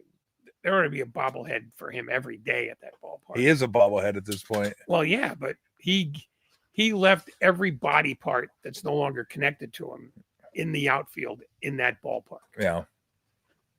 Anybody who's an Angel fan who complains about him in any way, shape, or form Just they're should have a golf umbrella opened inside their ear. And I cleaned that up. Yeah, I did. I mean, now, obviously, I love Trout. I wish I get a chance to watch him play more. He's already. I'm curious what you think. People ask me this: is he already a Hall of Famer? I go, absolutely. Yeah. He's already in. Yeah, that's kind of what I mean, thought. this was going to be his 12th year? Guy, I know. So it's got to be 11, 12. Yeah, it's right up there. 10 years of elite baseball. And probably 6 where he's like, what, top 2 player in the game? Or top 1. Yeah. No. It's just, 3 playoff games. Yeah. I mean, three beautiful playoff games where he got swept by the Royals. Yeah. I mean, 15? 15 for Trout? Okay, Holy so cow. 12 of them where he's either the best player in the game or one of them, surrounded by complete dross. How is it? Yeah, how is he not in? Yeah. Why didn't he have 35 saves one year? I mean, that's the argument you can use. Why didn't he win the Olympic pole vault? Yeah. Why wasn't he the Secretary of Commerce? No, of course he's in. And if he's not first ballot, then shame on all the voters. Yeah. Can I grab one more beverage, Mr. Ogden? Thank you. I'll ask you one that I think is in the Hall of Fame. I'd be curious to see what you think. Because the Hall of Fame's weird, right? It's like, well, you need to be one of the best players of the game. How long do you need to be one of the best players of the game? Oh, this is the Taylor Ward argument. No. You mentioned compilers. Like Don Sutton to me is kind of like a guy that played so long it compiled numbers. Yeah. But I mean, you do have to respect the ability to go out there and keep playing and keep putting up some numbers late into your career. So, and I always liked Don Sutton. The hair was brutal, but that keeps him out for me. Yeah, the Jerry curl was a little. I mean, he smelled like vinegar for one. Yeah, well, especially when he called games for Atlanta, the Jerry curl, you see this drip and that humidity. Oh, it's brutal. Just wear a stocking cap. Now, to me, a Hall of Famer, Don Mattingly, because Don Mattingly was for 5-6 years one of the top 3 players in all of baseball. He had the bad back, so he doesn't have the numbers that some Hall of Famers have.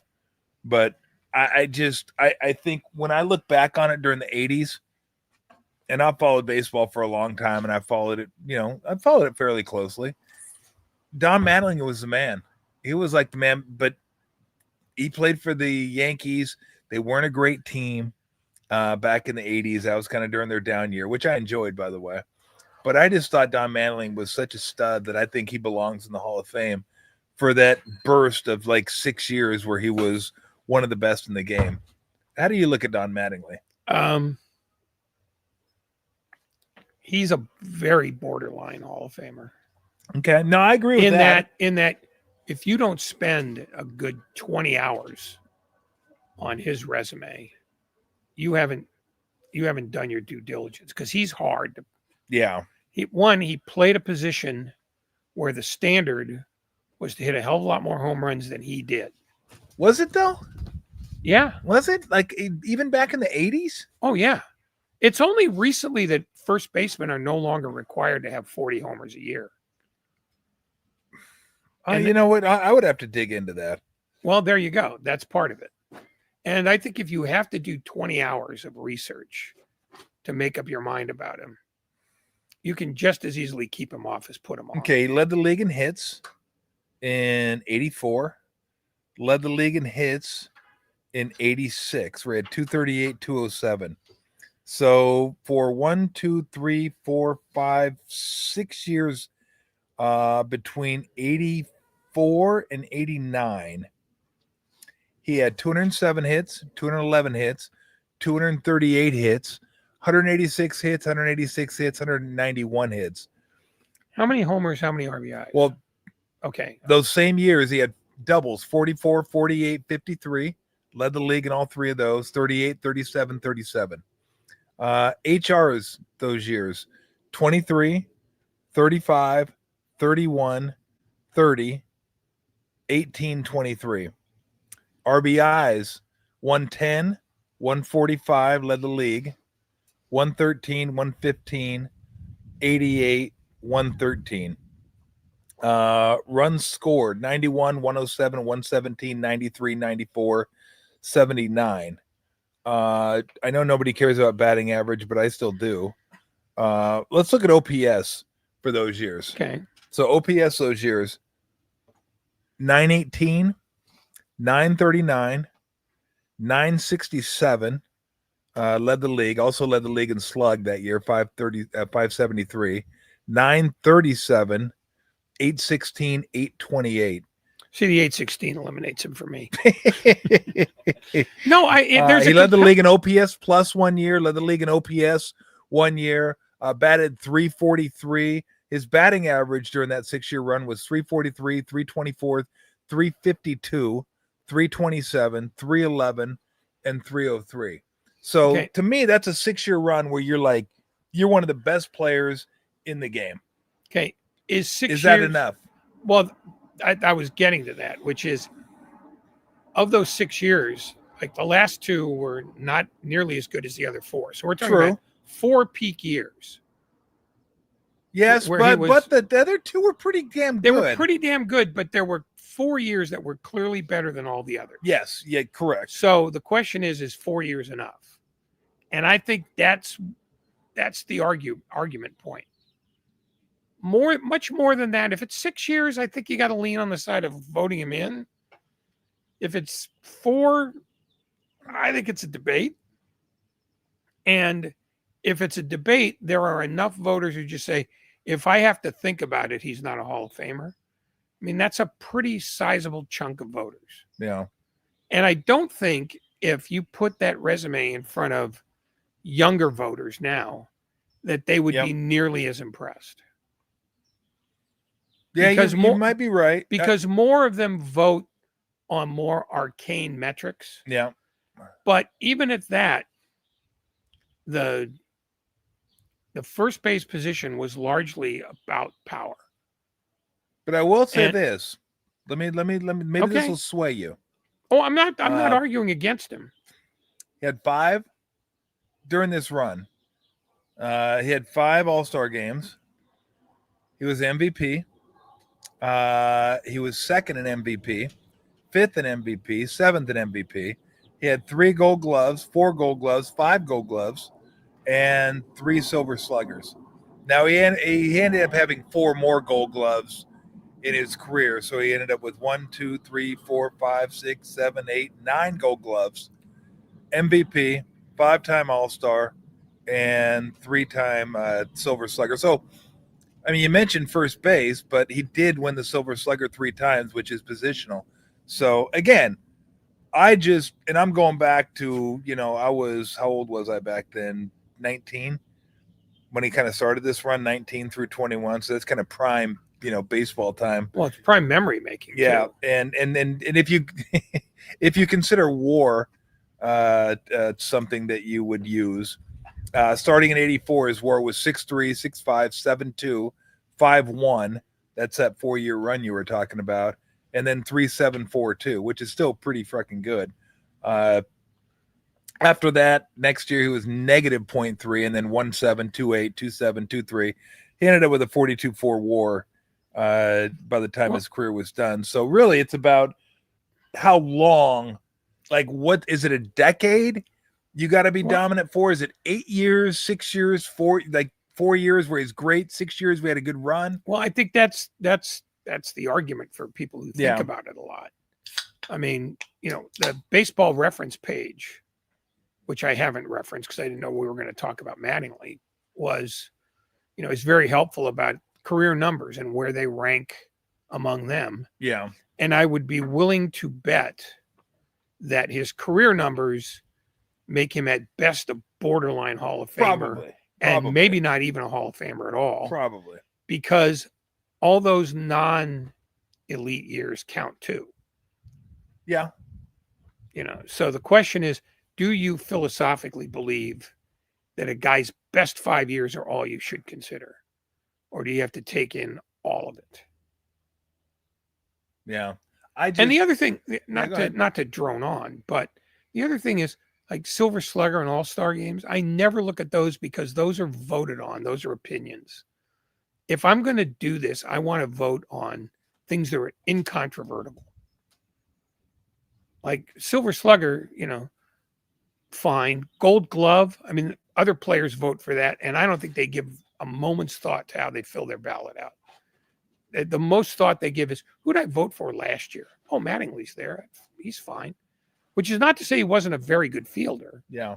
But that as a line item to his benefit, I don't know if that works for me. No, I agree with you. So- I mean, Rafael Palmeiro won a Gold Glove one year, Yeah, and and he played 15 games at first. yeah, and he had the only glove he had was a batting I glove. mean, it's absurd. They should have one. They should have a batting glove, a gold batting glove. The fact that Rafael Palmeiro won a Gold Glove was just absurd. Oh, I mean, I I'm could just just see absurd. 525 players just sniggering underneath their. Oh my goodness gracious! We might have to move this. I have to move our my Are you neck, starting to? my neck's starting to boil a little bit. I got to be honest. Oh, you with didn't mind when I was blistering the last time I was No, here. no, bullshit. If I can quote my dad, bullshit. Yeah, your dad invented that word. Yes. No one ever used it No, until your he didn't dad showed invent it. up. He just had the elongated U. Bullshit. Well, that Or just my- makes him even with Clay Davis Or in The my dad Wire. would go, "You shit too." that was his saying. We offered you a hat. Yes, you did. We offered you sunglasses. Yes, you did. We offered you sunscreen. Yes, you did. We offered you buttocks. We offered you. You all offered kind- me what? I just thought I'd throw that in there to see if you keep saying yes. And you kept turning us down. You said no. Well, if you'd offered me buttocks, I might have given you a said yes. no. Your forehead looked like a fucking London broil. We're trying to get you taken care of. No, no, Yeah, no. it's- You were very kind in that way, and Yeah, I could just feel I chose to tough it out my neck. simply so that I could accuse you falsely of wanting me to die of skin cancer 4 months later. No, I don't want you to die at all.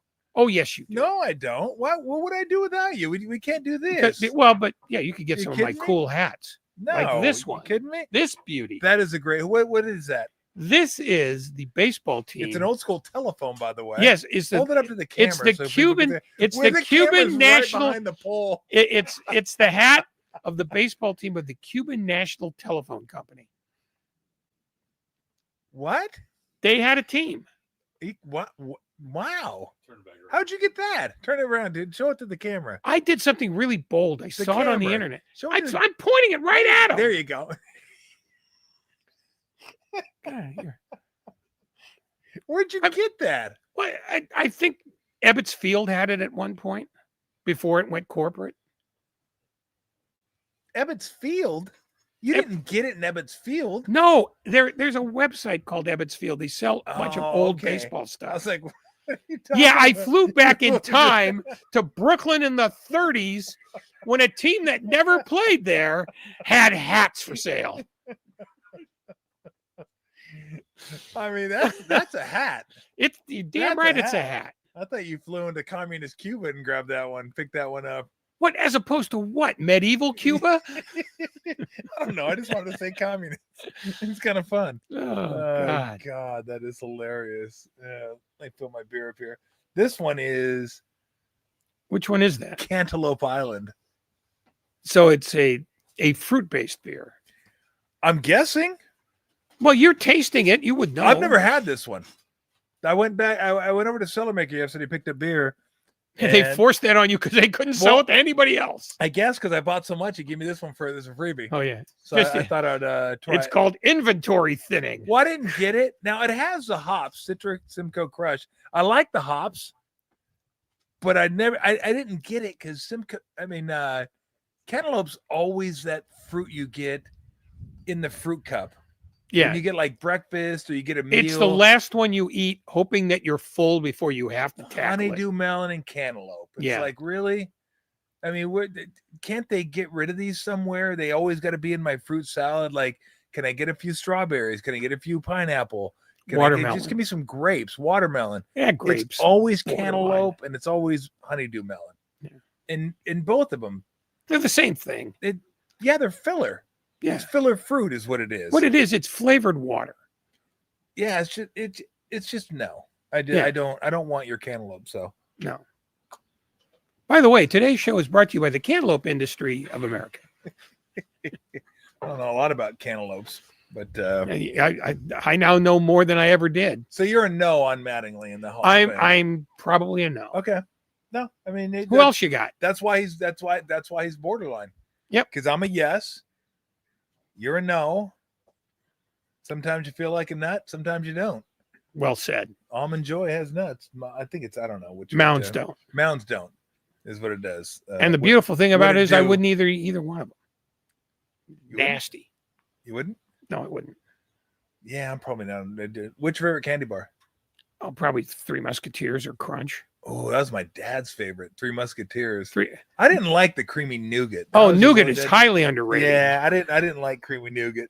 I didn't. No. Well, one of the byproducts of nougat is heroin. What? Yeah.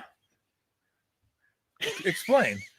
I didn't. I know just that. made it up. Oh, did you? I was like, what? How does that work? Wow. Maybe that's why my dad liked it so much. God, Yeah. I don't know that you could Dad, be more why are you gullible. putting on that rubber band before you eat your Three Yeah. Musketeers? Tapping for a vein when you're eating something. Getting Come ready for on, my you Three bastard. Get up Getting ready for there. my Three Musketeers, son. Give me that, you son of a bitch. No, but he loved Three Musketeers. Yeah, I don't like Three Musketeers. Oh, I'm you're not so wrong. Yeah, no, 100-gram bar. Oh, God. What? Don't. They oh, ran God, that through a horse. You're. Are you out of your head? You I mean, couldn't 100-gram bar. You literally You got to couldn't be out of your find- skull right You now. couldn't find a 100-grand bar up here. It must have been a regional thing. What? If you went to a candy store, I can go to CVS right now and find a 100-gram bar. yeah, which was made when Are you you- were a kid. I don't. It's still been on It the wasn't shelf made that when I was long. a kid. I wasn't no. Then fuck you. What are you talking about? The 100-gram Welcome bar. to the Tom Tolbert Are Show, you kidding me? where we greet you with a cheerful "fuck you." Are you kidding me? I can't believe There was a candy I store. can't believe you're saying the 100-gram bar is garbage. There was a candy store. Your fucking What? D'Artagnan bar sucks. Okay? Your Three Musketeers. D'Artagnan. Three Musketeers. I finally touched a nerve. in your creamy nougat. No, well, there was a candy store Okay. on one of the streets on the main island here. And I knew all the candy bars that were there because when you were 8, you can eat Tupperware. Yes. And I guarantee you the 100-grand bar was not there. Well, how long ago was it? When I was a kid, well, when the earth was still cooling. Yeah, when T-Rexes were roaming around. Yeah, that was a long time ago. Well, yeah, T-Rexes in candy stores. Well, maybe 100-gram bars weren't roaming the earth back then, but they're Okay. right here now in Alameda. Yeah, and but I can go procure one in 10 minutes. I'm sure you can. In fact, I expect you to leave here within Yeah, a second. no, I'm not. While the camera's still rolling. I don't. I'll be eat, back in 15 minutes, everybody. I don't eat candy bars. Enjoy my empty chair. Except for maybe Halloween, I'll have some. But 1964. 64 was a 100-gram bar. Yeah. When was Three Musketeers? It was a $100,000 bar. $100,000 bar? 100 grand in the mid 80s. Oh, 100 grand. I still can't believe you don't like it. You don't like? Is it you don't like it, or you just don't? You don't eat one. Like you don't really. Even It's not one I think You of. don't even know what it is. I know what it is. You know what it is? Yeah. Describe a 100 I gram bar believe to it me. has nuts in it. Does it not? No. Eh, Oh, it's you got don't that know what a crappy 100 gram caramel, bar is. that motor Fucking oil. Every candy bar has caramel in it. Three Musketeers don't. That's because it sucks. Nestle's Crunch doesn't. No, it doesn't. So it has the like little Rice Krispie treats on the outside. Like so little now, okay, crispy so it things. stole an idea from Crunch bars. Go ahead. Well, look, they're all an amalgamation of one another, basically. Is what I mean. You borrow from me, I borrow from you. I do this, I do that. And it's got caramel. Yes, it has caramel, chocolate, little crispies in it, and then it might have something else in the middle.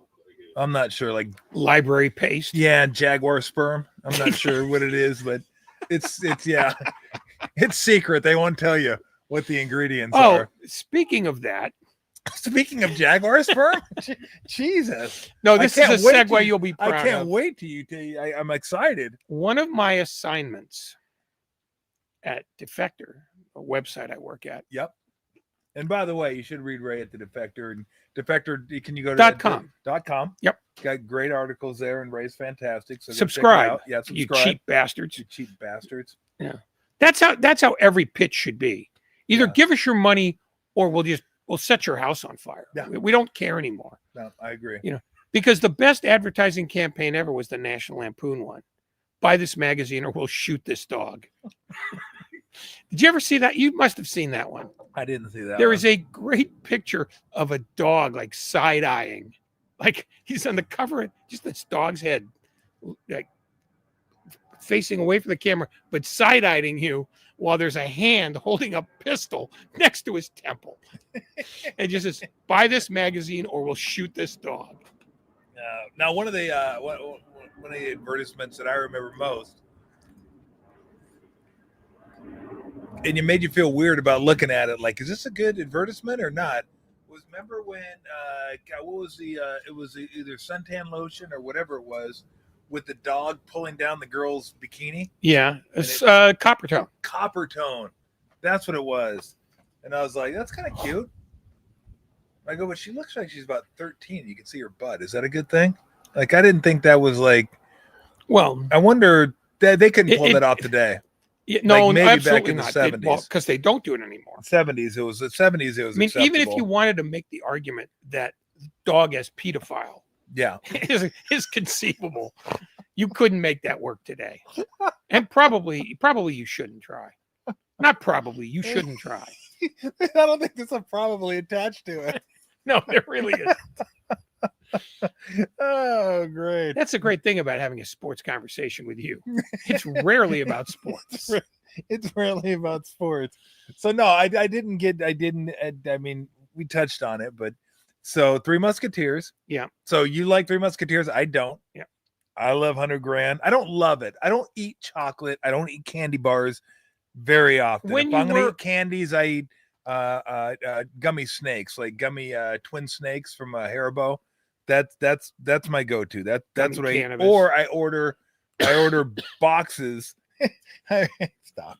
I order boxes of bleep lips, which are like kind of chalky, round little chalk. Yeah, I know. Food that tastes Yeah. like your kid's grammar school. What could be better than that? I ordered these big boxes, like 5-pound boxes. Like if you dropped on a kid's head and crushed their skull, that's how big they are. It lasts for like months, but I do love Good them. way to thin out the herd. Exactly. You got to cull the herd, right? So 100 Grand bar. Okay, what's your other favorite candy bar?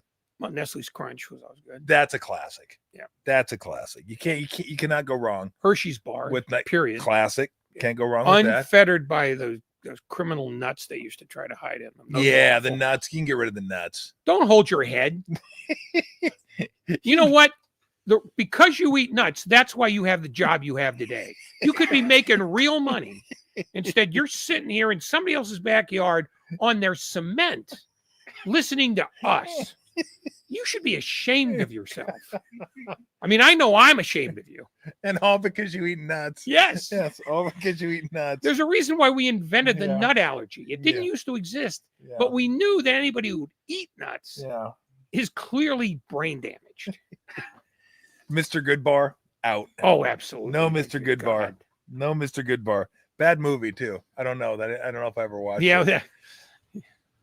that wasn't because of the nut content. No, it really wasn't. Trying to think what else is there. What about Abba Zaba? Oh, get out of here, the Abba Zaba. I'm not Abba Zaba. Fucking what? Abba Zaba. That's just garbage.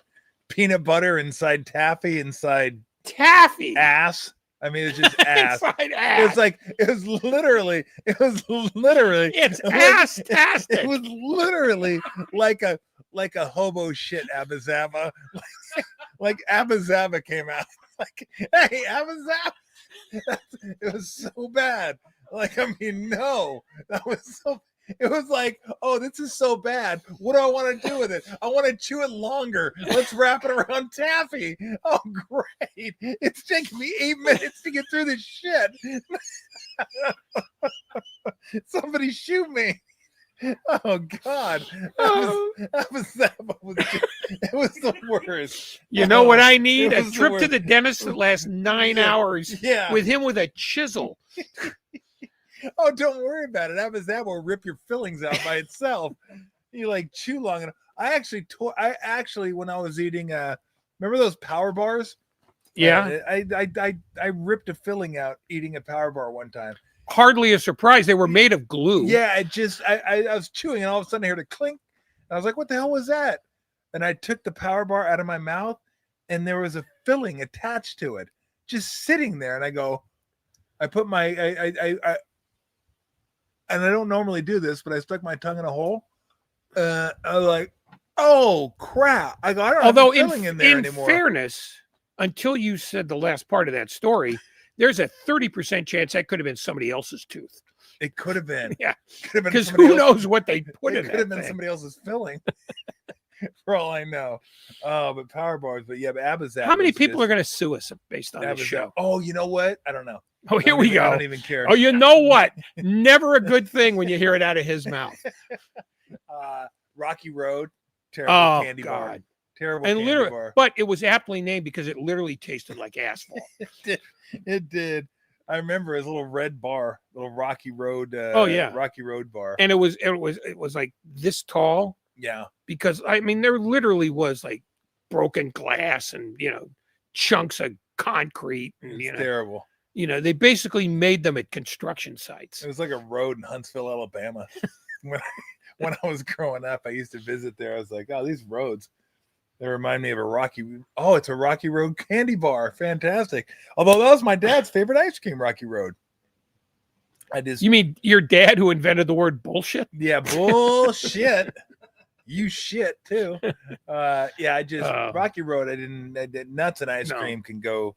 Most candy is not adequate. No. Although I like sweet tarts. Kind of that chalky. Speaking of filling killers. Yeah, I mean, you got to know how to bite them, though. No, you got to work the edges. They were just like desiccated fizzies. You put them in your mouth, and the next thing you know, your tongue is trying to escape your face. I do like sweet tarts. I like gummy stuff. I like gummy products. The fact that are you still eating sweet tarts? No. Yeah, I was going to say, even if you're eating candy out of your grandkid's bowl at Halloween, you can't have sweet tarts. Oh yeah, I can. You're simply too old for that. No, you're literally. If you want to hear your teeth cry, no, okay, fine. Although when I buy candy, live on the edge. When I buy candy, I buy Haribo gummy twin snakes. That's my go-to. I might have a couple a night, just like pop a couple in there, and I'm good to go. But gummy candy is my favorite candy. I like gummy candy. So I don't eat a lot of chocolate. Don't eat a lot of ice cream. Although I'd say my favorite ice cream is probably like mint chip. But I don't eat a lot of it. No. You don't like mint chip? Nah. Really? Only two things I don't like: mint and chips. You probably wouldn't like mint chip then. No, that's why I said that. What is your favorite ice cream?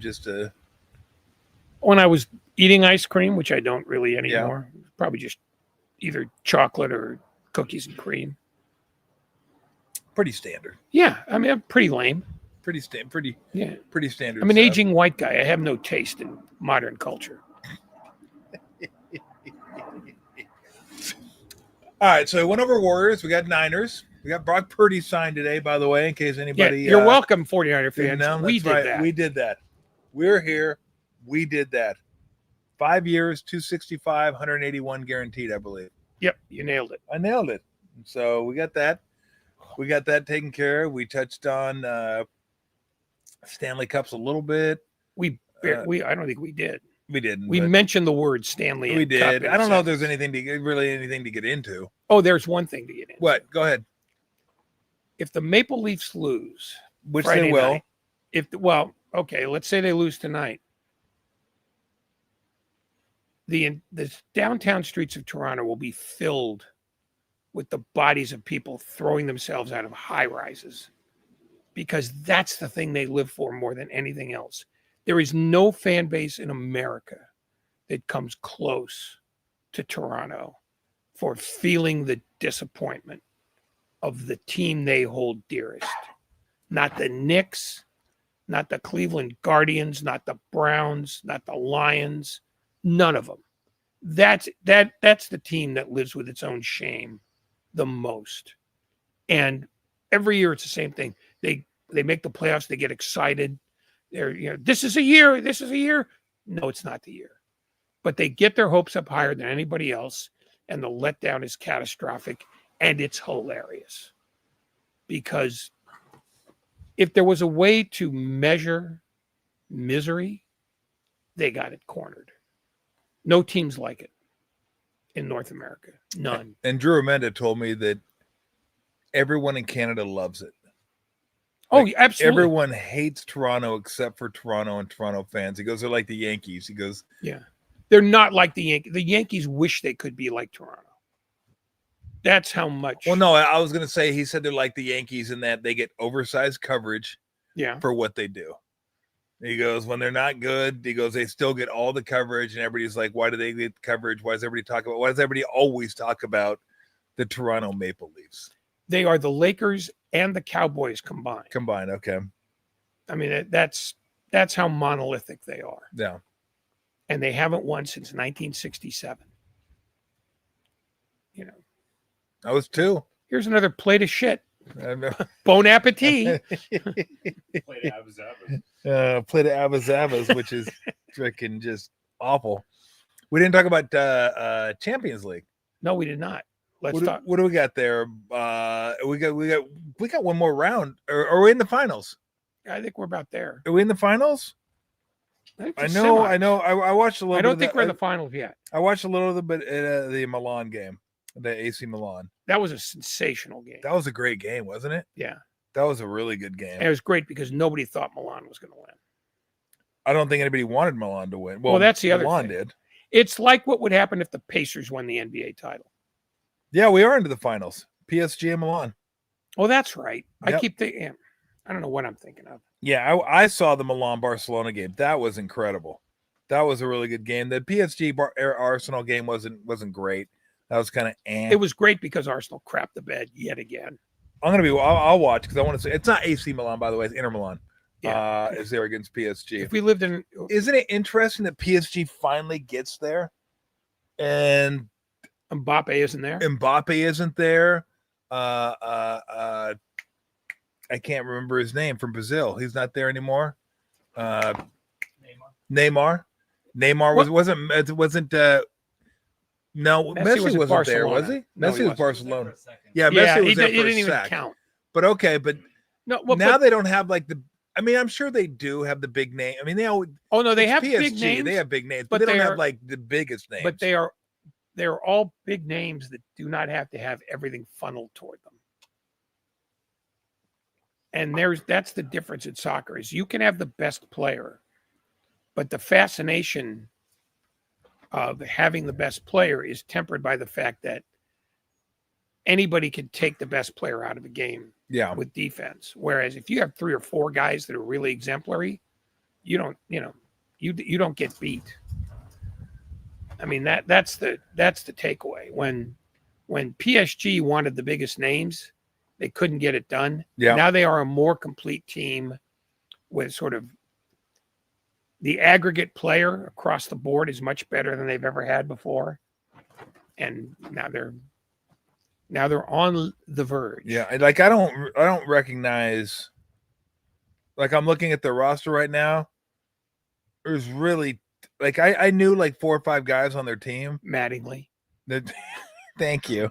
There's only a couple that I know now. Hakimi, I know, and Dembele. That's about it. Dembele's been around for thousands of years. That's it. Those are the only guys. And I bet he was there when Abba-Zabbas were good. They were never good. Never good. It was a Thursday. Like I bet you Inter Milan. I know nobody. There's nobody I know on that team. You do. I'm looking at now. I don't know any of these guys.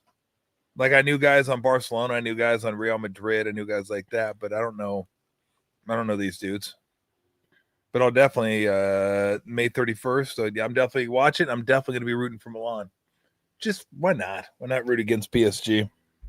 Just for the hell of it. I mean, they get a walk in every year pretty much with the France League. I mean, they're always gonna make the but you still have to navigate the Champions League to get to the No, final, there's no so. doubt. There's no doubt about that. And so we'll see. I'm more interested in a weird way. Who wins the Europa League? Because the winner of that goes to the Champions League next year. And the two finalists are the teams that are going to finish 16th and 17th in the Premier League. Are they really? Yeah. Tottenham and Man City, or Man United. Boy, what happened to Man United? Years of bad judgment. That's what bad ownership will I guess get you. that'll do. I mean, that's the thing. It's the one thing that Glazer's still in them? Yep. Well, they they own a chunk of them, and the damage that they did is still being felt by the new people. But the new people might be idiots too. We don't know yet. No, they could be. But that's the thing that doesn't get covered nearly enough. We should have literally armies of reporters on all the owners. Like all of them. Every creepy thing they do, every stupid decision they make. I mean, just, we should have somebody in a pup tent right outside Jed York's house every night, just making their lives a nightmare. Because they think if somebody has a throwaway line in a story about them that's uncomplimentary, they think they're burdened. They need to have people climbing up their hinders on a daily basis, like to the point where they can barely walk. And that's your cheerful thought for today. All right. I'll leave you with this because I wasn't going to ask you about this because it didn't pop into my head until now. Because I know you love Stretch this out till I finish this glass. Okay, I know you love owners so much. Oh, you're a big fan of owners. God, you're a big fan of owners. If you could kill them and bread them, they'd be delicious. Ray would rather have a gravel enema than have dinner with an owner. He would rather have somebody shoot gravel up his ass and clean his rectum and colon out than have dinner with an owner. You have interesting hobbies. That would be the worst. That'd be the worst for him. Who are the best owners? All time or current? Either or. Well, I mean, go. You can go both because you got to finish your wine anyway. True. Well, I'll need about 45 minutes to think of this. Well, Walter Haas was probably the best owner ever. Oh yeah. I mean, you're good. He was spectacular. In what way? Paid, made sure the checks cleared, didn't preen for the cameras, made sure that these teams had everything they needed, got out of the way, hired good people, and didn't tell them what to do. It's not hard to be an owner. I mean, all you have to do is have a crap load of money and not interfere with the people you hired. Okay. Let them do their job. Never make it about you. What are you two idiots laughing about? What? A bad comment. Well, go ahead. Someone said a good owner, Donald Sterling. Yeah. Oh, yeah. He Yeah. was fantastic. Oh, yeah. He was Like fantastic. Yep. He was great. Donald, I got Donald Sterling stories. He was bad. Well, no, to call him bad is to diminish bad owners. He was exemplarily bad. Man. I mean, he's one of the examples of how a team can just perpetually fail simply by his existence. Like Jimmy Haslam, like Woody Johnson, like Jerry Jones. No. I mean, those are people who you can eliminate them every year if you want to talk about like Super Bowl contenders because they exist. Yeah. We'll throw in And when races, they too. die and their children are in charge, the same thing will be true. Yeah. Because there's never been a son of an owner who's been any good either. Yeah. And to boot, Donald Sterling was a racist too. I mean, Well, that doesn't make him special either. He just I'm wore just it on saying- his sleeve with pride. I'm just saying tack it on. Oh, Just yeah. go ahead Oh, and no. tack It was, it on yeah. for everything else that he did. Yeah. So it was so part Walt- of the ziggurat of filth. So that Walter was done. Haas. Walter Haas. See, I'd have to think. What about the it. Steelers owner? Art Rooney was really good because Yep. he wanted his team to win and he was a fan. But I mean, the fact that they've had 3 coaches since 1969 suggests that there's a level of stability there. Oh, excuse me. Sorry. That's okay. This horrifying man. And by the way, if we get comments, we'll do some comments at the end of the show. If you want to no, don't comment. We don't want to hear what you think. If you Go back to work. Do your jobs, you lazy pricks. If you want to write down some of your favorite comments, by all means, because you're getting paid by us, not by the guy who signed your check. Nobody's getting you cheap, lazy frauds. Nobody's getting paid here. We hate you, and I speak for everyone on earth when I say that. We can flip the computer around and put them up on the No, I don't want to know what they think. I do. Vile animals. God. They should be dragged from their homes by their eyelids and forced to live in a zoo. Oh, God. Anyway, we got Walter Haas. Have we got any further than that? I don't know that we did. I don't know that we did. Well, because, stop at he Walter is Haas? quite literally, he might be the bar nobody can clear because he bought the team from a terrible owner, Charlie Finley. Yeah. He kept the team in Oakland. He spent to the max to build great teams, didn't meddle. And when he got sick and had to sell, he was going to sell somebody infinitely worse than him, which he did because those are your only choices. No. Terrible and dreadful. And they haven't had a good owner since. And now they've got this nitwit. Trout-faced gerbil. Not a fan of Fisher? He might be, in all honesty, the worst owner in American sports history. Yeah, because he not only ruined the team for the town he was in, he might have ruined them for all time. Yeah. Because they are now the Washington Generals. They're in Yolo County, California. You only live once. Yeah.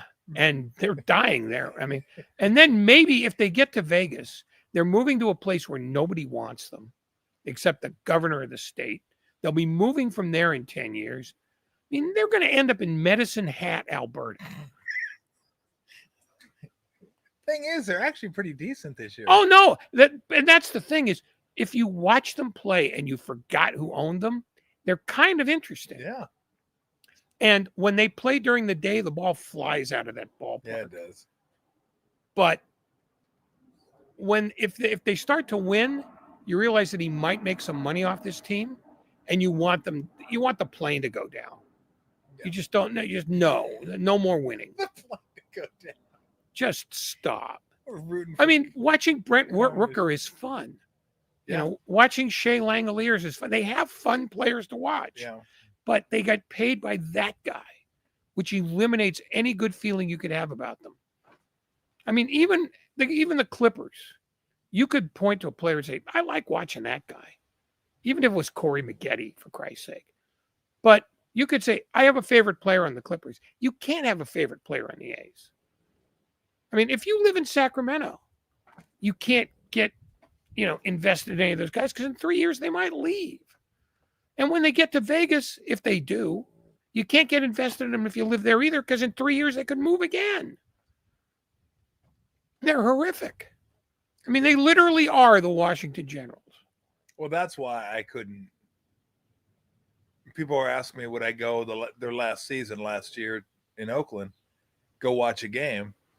And I go, no, I can't put a cent in his pocket. I just can't do it. I'd just be upset with myself for giving him any money whatsoever. And yeah, I wouldn't mind going over there.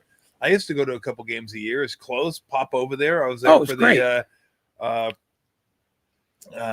Shaman I no hitter against the Red Sox. Went over to saw that game. Did you stay for all 9 innings? I did.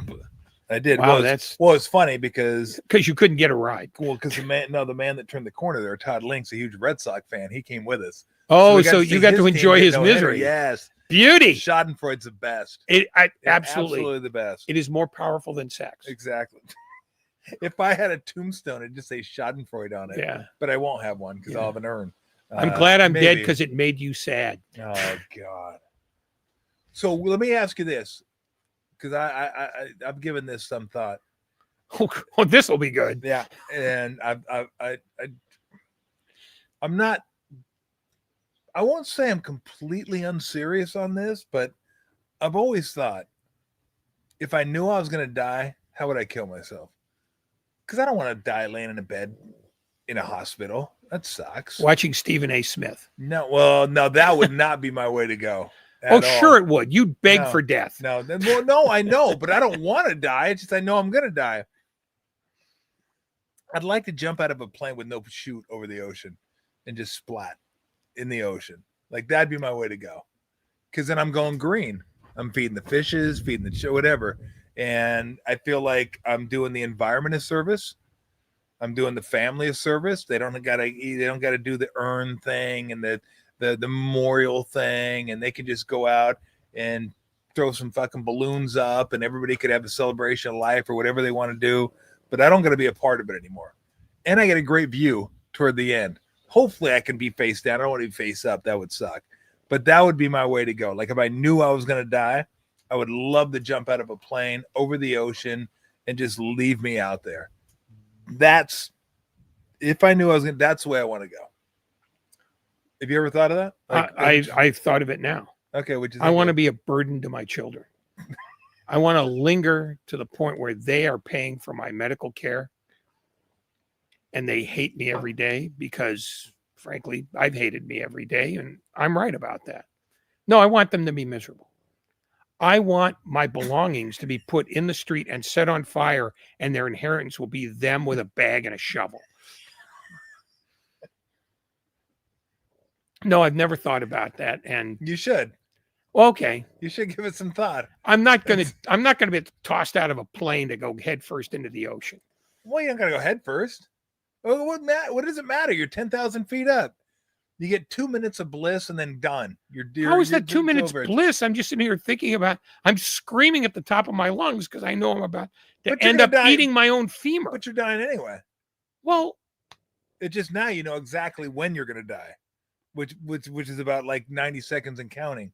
But do you want to be in a hospital room? No, of course you don't want to be in a hospital bed. Oh no, I want to be home where my kids have to look at me. No, you don't. You don't even want to be there. Well, you want to be somewhere else. Okay, I want to be in a hotel room overlooking Monaco. I want to have a great view while I'm wasting away to 9 pounds. You know, watching my life beep away on a machine. I have no idea. To me, it doesn't make any difference. Does it? No. How about being in the savannah, being torn apart by some lions? It would be brief. Yeah, it would be brief. And the satisfaction there is the lions would end up with a foul taste in their mouth. Yeah. This was not worth killing. I thought of another one. This is great. I thought of another one. You could hang meat off her snores. I know. To be like human chum or out on the farlawns and getting eaten by a great white and have it filmed. And then the video go to my kids and they can sell it on the internet and make some money off of it. That way I'm all about giving, right? Like, I want to give back to the ocean when I die. I feel like I would feel better about my death if I know I'm giving back. I want to be shark poop. And I figured, yeah, exactly. And guess what? Things eat shark poop too. So I'm just traveling through the ecosystem. Yeah, you're the circle of death. The ocean. I am the circle of death. I'll be good to go. Hakuna Matata, kids. Exactly. And then the other one I thought of too was, and I might do a whole show on this. Oh boy, that'll be good viewing. Yeah. Strap in, kids. Yeah. It only gets better from here.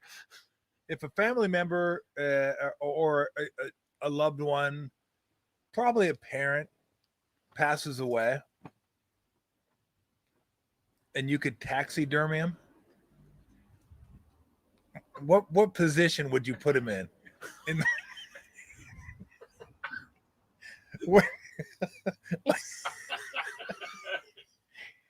Like the number of visuals my that dad, is inspired. Like my dad, either I'd put him on the couch or I'd put him going like this.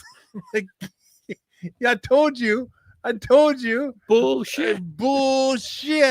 That's what I'd have. I'd have a little voice box that I could push on his hand, like you go. Oh, to that, you'd want an animatronic yeah, parrot. you go to Madame You- Tussauds. Yeah. You'd be Oh like, no, no, push you the go to button. Disney. Disney does that better. So you push the button, and he goes, "You shit too. You shit too." Now, would you And I put could him get on that. your couch or would you put him in the park? I don't know.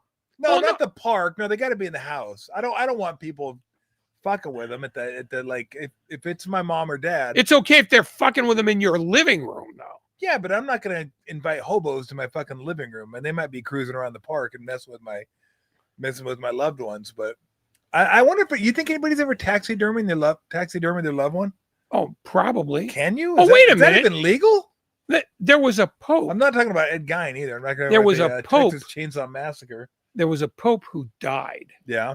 and his successor, like a year later, dug him up, put him back in the papal chair, and had a trial, which he condemned him to death after he was dead. Jeez. So, What color smoke do you use for that? Black? usually blue. Okay, blue. Yeah. No, but Navy? I mean, there's no horror you can imagine that hasn't been done 1,000 times by our European ancestors 500 years ago. We're the most depraved people ever. Oh, well, humans are the worst. Oh, absolutely. that. I mean, it's an outrage that dogs only live to be 10, I know. whereas humans, they can go to 80 or 90. I mean, geez. Somebody said on the show, we talked about this a number of years ago, and somebody said they would taxidermy their grandma, put her on the ceiling, and have her like do the Spider-Man pose, and like she's on the ceiling. Okay. I was like, really, grandma on the ceiling? Spider-Man? That'd be impressive. Who was this? Oh, it was a caller. I have no idea. Oh, you had to get his name and address. No, I don't want There's to a know. crime about to happen, I and don't- he's the I author. don't want to know. I cannot believe that the SFPD didn't call you and say, we're going to There's- need that number. There's got to be a rule against. There's got to be a law against that, right? You can't taxidermy people. Well, I think the word is embalm. Is it embalm? Yeah. Is it? I don't know. I don't think taxidermy is a verb. I don't know. Oh, you know what? You might be right. He's Well, not I mean, looking, or is he looking? It's illegal. It is illegal. Oh well, shit. There you go. It's illegal. Oh, So man, I had my Yeah, hopes well, up and everything. I guess we can't do it then. Damn it.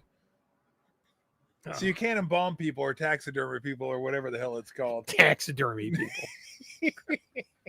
Just taxidermy them up. This, You're good to if go. this is not the worst show you've ever done, it's a close second to the last time I was here. This is a freeze them instead. You can. You know what I'd do? I'd taxidermy them, and if I can put them in the Heisman pose, how great would that? How great would that be? right by the front door. Have them in the You Heisman could use pose. their arm as a coat rack. And then if you have uncle and aunts that die, they can be the offensive line. Get down in the stands. Oh, God. Oh, taxidermy. We're Canton West. Oh God. Give us some comments. Ray loves comments. Ray loves people. Oh no, yeah, go ahead. Comment all you want. I'm not reading any of them. We're not people going should to be- read them. People should be I'll read them. supervised. I'll read them for you. Oh, Since yeah, th- please since do. This is. I want to know what they think. We're going to find out. We're in the part of the day where none of these people have jobs. So there's a sign right there. What's for? They could have got. They could have worked and gotten off. Yeah, because you want them commenting while they're driving home. That's a good idea. No, they could be home. People work different hours. People who work on a Friday night are the haunted and the dead. All right. Do we have anything, or do we not have anything? Any more signings? Somebody said put me through a wood chipper and drop me off the water. Oh, Good. Give us a name and address. Would We'll you- do it for you tomorrow. Put me in a wood chipper. I mean, why would you want to do something so painful? For my amusement. So, no, not them for you. Well, He's going back to if you knew you're going to die, how would you kill yourself? well, I know what why he was would doing you go in a wood chipper? to amuse me. No. It's a gift to us, Tom. I mean, anybody who thinks of that should be put in a wood chipper. Like I want something that I want something that's going to be painful, Beauty. but for a second. Once I hit the water, I'm toast. But I get a great view of the earth falling down.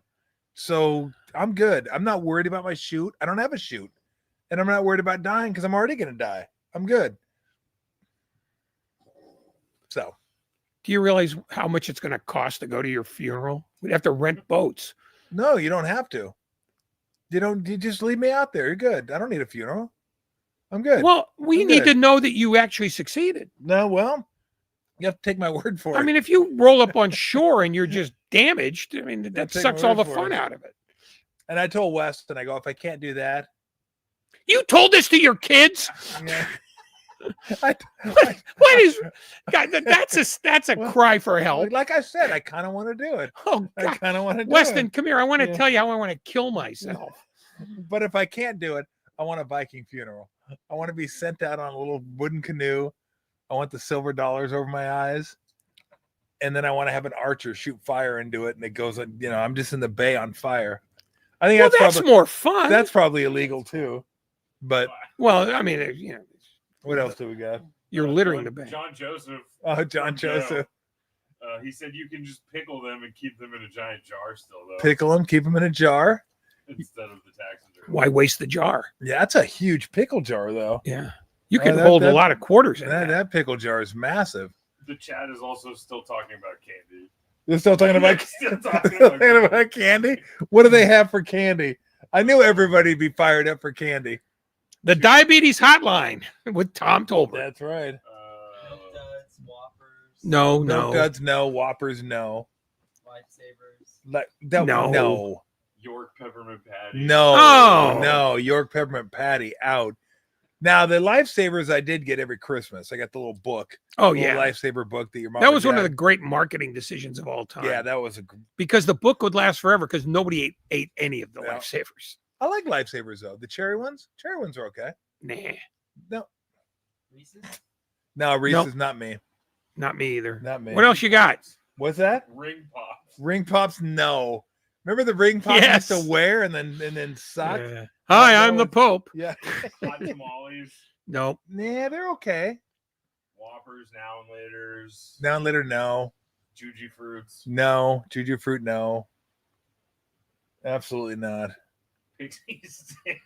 Oh, pixie sticks You were mean great because they made no bones about what they were. The We're cocaine of colored candy? sugar. Pour them right in your eye. Don't even bother with your mouth. Bubble tape. Awful Dude, pixie stuff you sticks are use when you're just- painting. Pixie sticks are awful. Runts. Runs? Run? No, not runs. Nerds. Nerds aren't bad. Big hunk. Big. Big hunk. That's what they call Ray. Big hunk was that big square. It was like It's a square. It was a bathroom tile made entirely of Yeah, it wasn't. No, Big chocolate and Hunk, Big dried Hunk wasn't horse. taffy. No, Big Hunk was like a big chocolate thing, like a big thick bar of chocolate. Yeah, Everlasting gobstoppers. nah, because I always wanted to bite into them too soon. Did anybody say Kit Kat yet or no? No, Kit Kat's okay. Kit Kat's all right. Frozen Kit No. Kat. No, I don't freeze Kit Kat. Any candy that lasts 25 minutes is not candy. Yeah, That's a work project. I mean, I had a ring pop, but I didn't. I mean, but I didn't really like them. The well, once the- you get rid of the candy, you're stuck with something you don't want. yeah. What about the lick'em stick? Remember A that one? Lickamaid? dip. Was that you stick it in the powder and lick it Yeah, off? that little- Lickamaid. Fun dip. Fun dip Oh, is what it was. fun. Yeah. I never heard of it. as Well, Fun that's Dip. the same thing. You got the little white stick and you Yeah. dip it in the sugar and you eat it. And what about the fake cigarettes? Those were a good idea. Those are They solid. tasted awful, and they reminded you of your eventual death. Exactly. They This led is your you- future, kids. They led you right into camels. You'll last till you're 40, and then Yep. you're croaked. You start off on candy cigarettes and you end up talking like this. I'll tell you what. Oh, Those are the best commercials. Those were the. Hold on, let me take a. Oh, let me make sure I get this one. I got the hole in my throat, so I can get out. Oh, this is so. Oh, the nicotine's hitting my system right now. It's incredible. Hold on, let me breathe out this smoke. You get smoke coming out the neck. It's like stop. Stop with the neck smoke. I mean, that's the freakiest thing ever.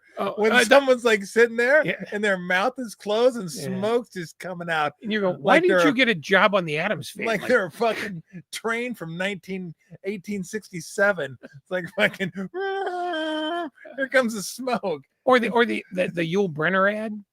What was that one? Yeah, don't smoke after he died of lung cancer. that was a what? Oh, the Choco Taco. That wasn't a candy though. That was like an ice cream. That was like an ice cream sandwich type deal. Milky Way, no. You know, we didn't mention caramel was in that. We didn't mention Snickers. Yeah, I'm okay with Snickers. I don't love Snickers, but that's probably got to be the most popular probably candy bar right now. That and what, Hershey's, just a regular chocolate bar, I would imagine. Probably, you know. I'd say Reese's probably. Reese's, yeah, I don't.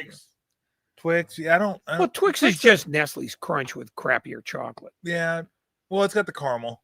Again, bad idea. Yeah, it's good. You don't like caramel. No, I like caramel. yeah, neither does Lou. Lou's not a Lou. fan. Lou's not a fan of caramel. Lou sounds like your aunt It's, after a bender. Rolos. Rolos aren't bad. That's straight chocolate. If you're gonna have caramel, Rolo, but you're not gonna like it. Yeah, but that's got caramel in it. But you can too. roll a Rolo with your friend. Oh, you could, but You could. why not just get a Toblerone? Because Tolbert doesn't have caramel. You don't want caramel. Well, I kind of like caramel. Caramel is like a coat of spackle, painted brown. Caramel's good. Caramel's awful. Caramel's good, No, Ray. here, let me see if I can Good. explain this to you in a way that everybody can understand. Caramel is Satan's idea of a good time. I'll eat little cubes of caramel. I mean, I haven't in probably 30 years. but Yeah, I would. I was going to say. And when does your diabetes start exactly? Yeah, maybe it already started. Nah, probably I not. have no idea. I haven't. You get your blood checked all the I time. haven't looked. Oh, what about Mike and Ike's? Mike and Ike's, I like. Man, No, nah. Mike and Ike's. I can get down with some Mike and Ike's. And it, Charleston Chew. Charleston Chew. I'd rather watch the Charleston Chiefs than if I can eat a Charleston Chew. Charleston Chew is awful. The I word think- chew. Somebody mentioned that when they were talking about worst owners. Yeah, Charleston Chiefs. Charleston Chiefs. Yeah, that's the bad owner. Bad owner of the Charleston Chiefs. Oh my gosh. Someone said they missed work for this, Ray. So it's just- No, they didn't have work. They've been collecting day off. unemployment since Someone else said it's my 2009. day off. Yeah, I bet you've had plenty Good of day days off. off. Shit, your boss showed up at work one day and saw an empty desk. I work 6 to 1:30. What do you sell drugs? Oh, brother. All right. Ted Williams is frozen. Yes. It was head is. His head is frozen. Ted Williams for head's frozen. Yeah. It doesn't really do a lot of good unless they're going to put him on a skateboard. What is Cowtails Candies? I've Never heard of Cowtails candy. How I'm going to assume it's made of cow tails, and you deserve to eat it if you think it's a good about idea. oxtails? It says That's soup. I know. chewy candy sticks made of caramel filled with cream. I never heard of it. Never heard of that one. I mean, there's probably tons of candies we haven't heard of. Oh, yeah. I mean, And they're all equally awful. Yeah, which is why we don't eat candy that much, Correct. if at all. Bottle caps. So again, I did like bottle caps. I did it because again, that's that chalky, fruity candy that I like. That's my Did you like the little Coke bottles? the gummy Coke bottles. They weren't gummy. They were Oh, we like, tiny. they're wax. No, these No? weren't. No, they were candy. You put them in your mouth. They were shaped like a Coke bottle. You sucked on them. Before your time, I don't know. whippersnapper. No, I know. I know Coke candy, but I don't know that Coke candy. I remember the the wax ones where they had little liquid in the side of it, and inside of the wax, and you drink it. Does Lou have a deviated septum? Well, I mean, Lou's God, it literally sounds like a train coming up the track. Lou's Boston Terrier, so she has a short, the snout that's pushed in a little bit, kind of like bulldogs, and she doesn't mind snoring a little bit. No, she clearly doesn't mind snoring a lot. I mean, look, I admire her. In many ways, she's the best of the Tolberts. That said, when does this fat bastard leave? Oh, Lou's having a good. No, she's a fan of the Nordiques. As she should be. She's a big fan of the Deeks. That's still the best experience I've ever had. What's that? Saw a game at Le Colisée. Oh, really? Perfect. I'm gonna take a wild guess. Say it's in Quebec. No, it was in Baltimore. Yep. What happened to the bunny? By the way, the bunny just took off. Bunny went to I the don't know. bunny went to the other side of the. Bunny could. Bunny's around the reeking- corner sneaking a smoke. It could be. She could be wreaking havoc inside. She might have got inside, laying her little pellets all around. Maybe she's talking with Todd. That'd be a mistake. For who? We'll know if Bunny comes out with a gun to her head. she'll know. Wow. She'll know she was talking to Todd. A guest in your home, and you said that an animal would shoot itself to avoid talking to it. God, you're the best host ever. I try to be. I try to be the best I can be. Oh God. Yeah, I don't know. Usually Bunny hangs around during the show, but Bunny just decided to bounce. She was here earlier. Bunny got a better deal. Yeah, anything compared to this is a better Yeah, deal. longing for the stew pot Yes, of her. exactly. All right, last couple, and then we'll get out of here. Yeah. If there's any, we got any Bar? Uno we bar forgot terrible, Uno. Uno bar garbage. Chuckles? What? We're not talking clowns, okay? We're talking candy The, bars. no question, the best Mary Tyler Moore episode ever. Chuckles With the Chuckles Clown. the Clown? Yeah, I mean, I don't. you A little before my time. no, you've seen that. Are you gonna start telling me what I've seen now? Yeah, I have. Okay, I have. good. Yeah, Oh, I've seen it. Ray okay. said I saw it. Yeah. So I've seen it. Well, you're gonna go see it. When we're done here, you'll go look at it. No, I'm not. It's a Fuck, I'm not. 25-minute show about the death of a TV clown. Yeah, but I'm still not gonna go see it. No, I've never had Chuckles. Never heard. Yeah, Yeah, Jelly never had no jelly candy. yeah. It looks like Never had Chuckles. it looks like the floor of the candy company. No, I'm gonna go in. I'm gonna watch the Celtics and the Knicks. We're gonna watch.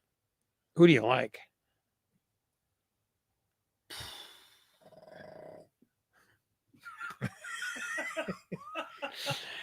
I like. That's Terrier for fuck you. I think I'm gonna take the Knicks because if they lose this one, Oh, I think they lose. that's why you need that's why we need the Celtics to win.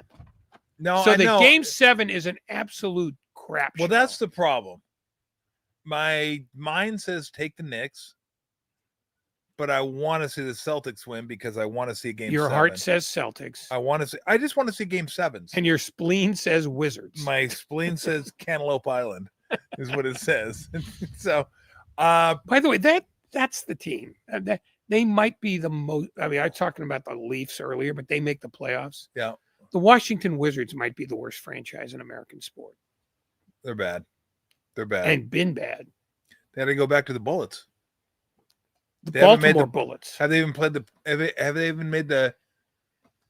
I guess they made the playoffs a couple times since they've been the Wizards. Oh, they've made the playoffs a couple of When times. Gilbert but they've been Arenas was quick there. one and out. Like the last time they were a factor was when they were, I want to say the Capital Bullets, the year after they won the championship. Is that what it was? 79? Yeah. After they vomited all over themselves in 75. Yep. That's still one of my favorites where everybody was sure they were going to sweep the Warriors. Got swept. Got instead. swept. And their best players were Elvin Hayes and Mike Reardon. And they've been awful forever. Yeah. Oh, yeah. Forever. I What? still think I want to Pro basketball in Charlotte's like that. like bring back the Bullet name, okay? I mean, a basketball name didn't kill anybody. No, I don't have a problem with them changing it, but they changed it nonsensically. They Well, they should never have changed- left Baltimore. Washington shouldn't have a team. Washington shouldn't have any teams. Do a better job with politics and stop going to games. Well, that'll never happen. Well, then they should forfeit their teams anyway. Move the Commanders to Terre Haute, Indiana. Terre Haute Commanders. That'd be fantastic. The Chillicothe Wizards. Just seriously, there are towns that shouldn't have any amusements at all. Close all the movie houses, just all of it. No, you go to church, you go to work. Shut up. You live here, you suck. Why would you go to church? Well, I want it to be a misery all 7 days. Oh, okay. Okay. Well, that is a misery. That is a you had to go to church when you were younger, didn't you? Yeah. Yeah. But we had What a we had fucking, we what had a an fucking okay priest. travesty. When my kids were going to the Catholic school here, we had a good priest. I mean, he was, he was a good guy. Did he bet? To the best of my knowledge, I don't know that he did, Well, he should have. but I didn't need him to. I needed him to be like somebody who was supportive of kids in a school, and he was good. He didn't do any of that creepy stuff. Yeah. No, I mean, I've heard a lot of priests that are good with kids. not in that way. Oh, okay. Not in the What religion? not What in the- religion were you raised in? Were not you a in the- Druid? not in the you got the nice hiney. Not in that way. Not in that copper tone way. God, if you're still watching, we're ashamed of you. Oh What do you think he's God. still No. watching? What were the you? good guy- What was your denomination when you were in the bullpen warming up? fucking 2-team parlay. You I were think not that a was- 2-team parlay. I think that You was- were raised I in think that was Summerlin. my Your denomina- father could not have taught you how to say bullshit if you my- didn't have a My religion. denomination was run line. So that was it. No, I think my parents were Lutheran, maybe. I don't know. Wow. I mean, All the family Bibles in your house are under the couch. I have no idea.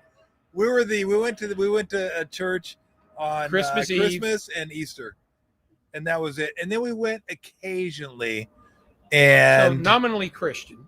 I guess I don't know. I mean, that wasn't my thing. It just wasn't. I wasn't asking if it was your thing. Yeah, I mean, it's not my kids' thing either, but they were raised yeah. Catholic in the Yeah, I very guess I was casual raised way. Christian. I guess for whatever that means. Well, Christmas and Easter is kind of a tip off. Yeah, I mean, I was raised by my dad's right hand. Is what I was raised by. I guess I don't know if that's an actual denomination. Religion after childhood violence. Yeah, exactly. Good. So that's how I was raised. But no, we weren't overly religious. I mean, mom went a little bit. Dad. I remember somebody tried to get me to go in college, and I said I can't go. I drink too much on Saturday, and I bet football on Sunday, so I'm not going.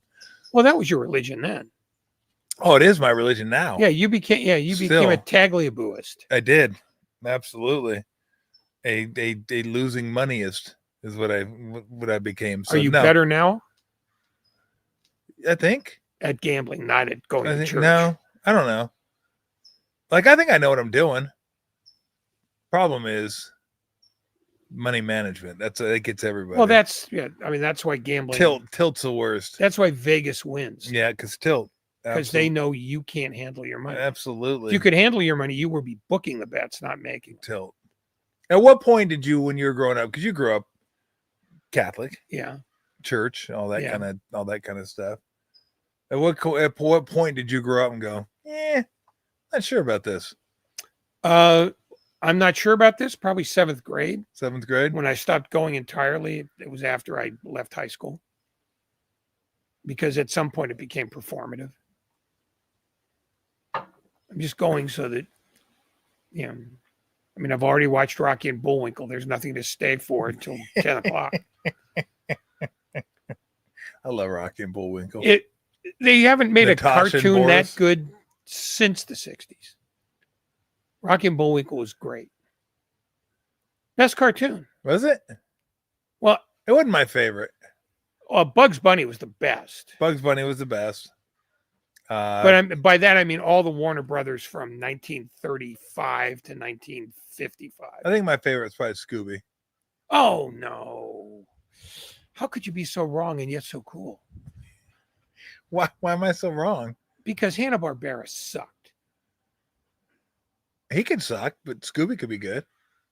He wrote. They were the people who did Scooby-Doo. No, I know When they that. stopped doing Yogi Bear, I they know. were done. Yogi Bear was They great. capped Love it out Yogi. there. Love you. You had this. Well, let's see. Scooby Doo had the stoner. You had kind of the nerdy chick and the hot chick, and then you had Goofy Scooby.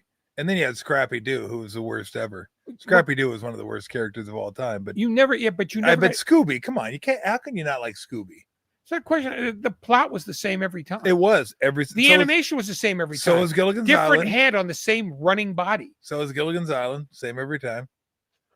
Which, by the way, is the same plot of every ghost hunter show you see nowadays. Yeah. Every Sasquatch show you see nowadays. Yeah. I told my brother and Lori this, my wife, that it's the same plot from you know, this show called Oak Island.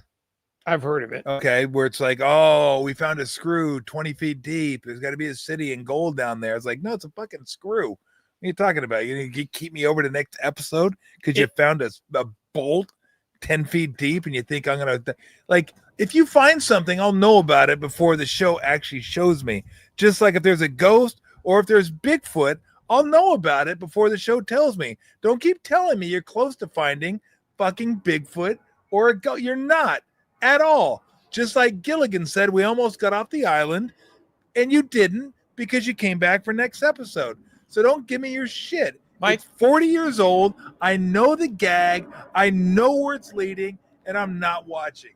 the Gilligan angle that I always thought they really should have done was them cutting up the boat to build a new boat.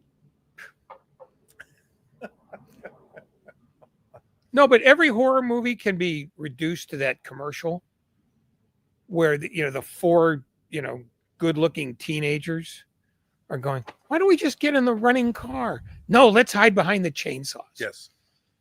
And the guy holding the chainsaw, who's clearly a maniac, just rolls his eyes and goes, oh, God, there's no fun in this. That's every horror movie ever. And that's with all due respect to Jordan Peele, who's probably better at doing horror movies than anybody else. He's really good. But he's really good. No, he's got some good stuff. Shall we call it? Are you done with your? Well, you're not even done with your wine. I got to make up something else to talk about. Go ahead. I can power down. Oh, the wine's done. All right, we're good. We got 3 beers in, and oh God, are you going?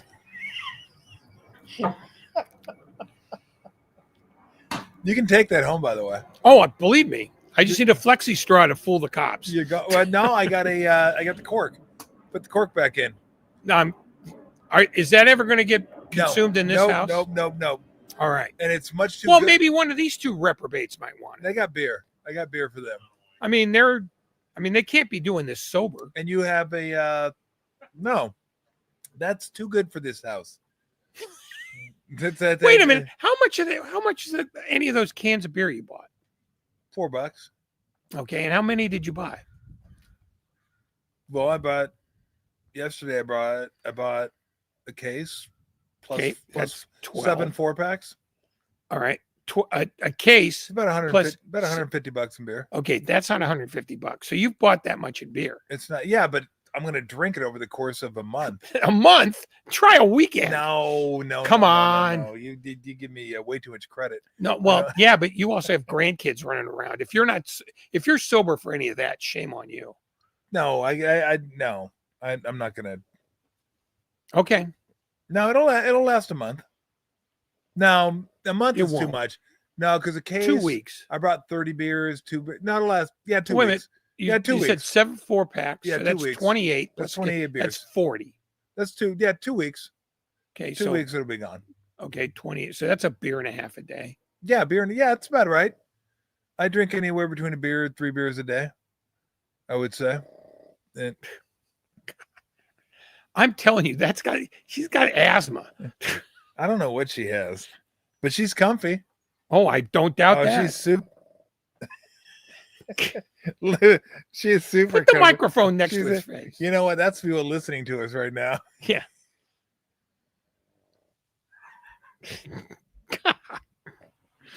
It's like sitting in an old people's hospital room.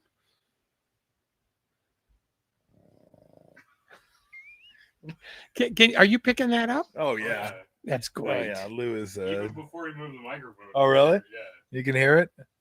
Lou's song. Lou didn't do that when Dave Fleming was roaming the earth. No, she didn't. She didn't. But she's had a good time today. I mean, that's a long day for Lou to put in. We've been doing this 3 hours now. This is the second time I sat here for an hour and did 3. I know. Well, I never told you an hour. No, the first time you did. I did. Yeah. I lied to you the first No, time. you didn't lie. It just you were having so much fun.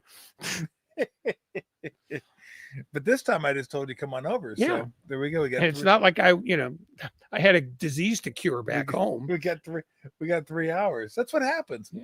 When you're sitting around waiting for Ray to finish his bottle of wine. Or waiting for the puck to drop. That's right. 4:00 start. Is it 4:00 or 4:30? I think it's 4. Is it? I could be wrong. Game Look might have at your already pink started then. phone.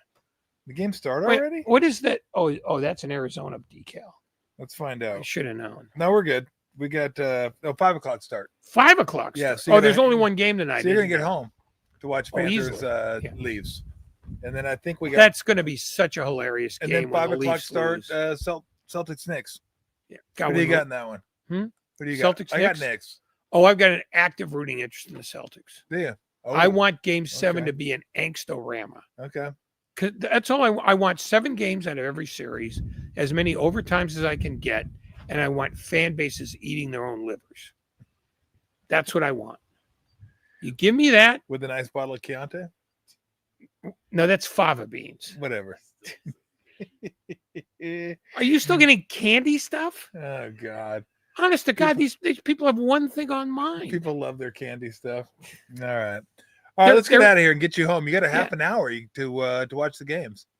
Oh yeah, and my I mean, wife. it'll take you about 2 minutes to get home. Yep. Or based on how much I drank, I'll be walking, and it'll be half an hour. Yeah. No, I'm fine. No, you're fine. Of course you're fine. Right, Lou? Lou says, "Yep." Let's do it again. Yeah, absolutely. Call me anytime. I always have a blast doing it with you. It's so much fun. Yeah. Talk about. I don't even know the ground we covered. I don't know. Well, we did the same amount of prep that we always do. In fact, None? we did more prep today than we usually do. I when we were wrote doing stuff the down show. today. You wrote stuff down wrote on stuff your down. on your grandkids' notebook. I did. I wrote down the win totals of the Niners, and we didn't break news, but it was fun. It broke wind. Brock Purdy news broke while we were Yeah. doing the show. We did that again. So we did Just that. a reminder. We did that. We did the Brock Purdy Yeah. news. So Brock John Purdy, Lynch, if you take credit for this, you suck. In fact, you suck anyway.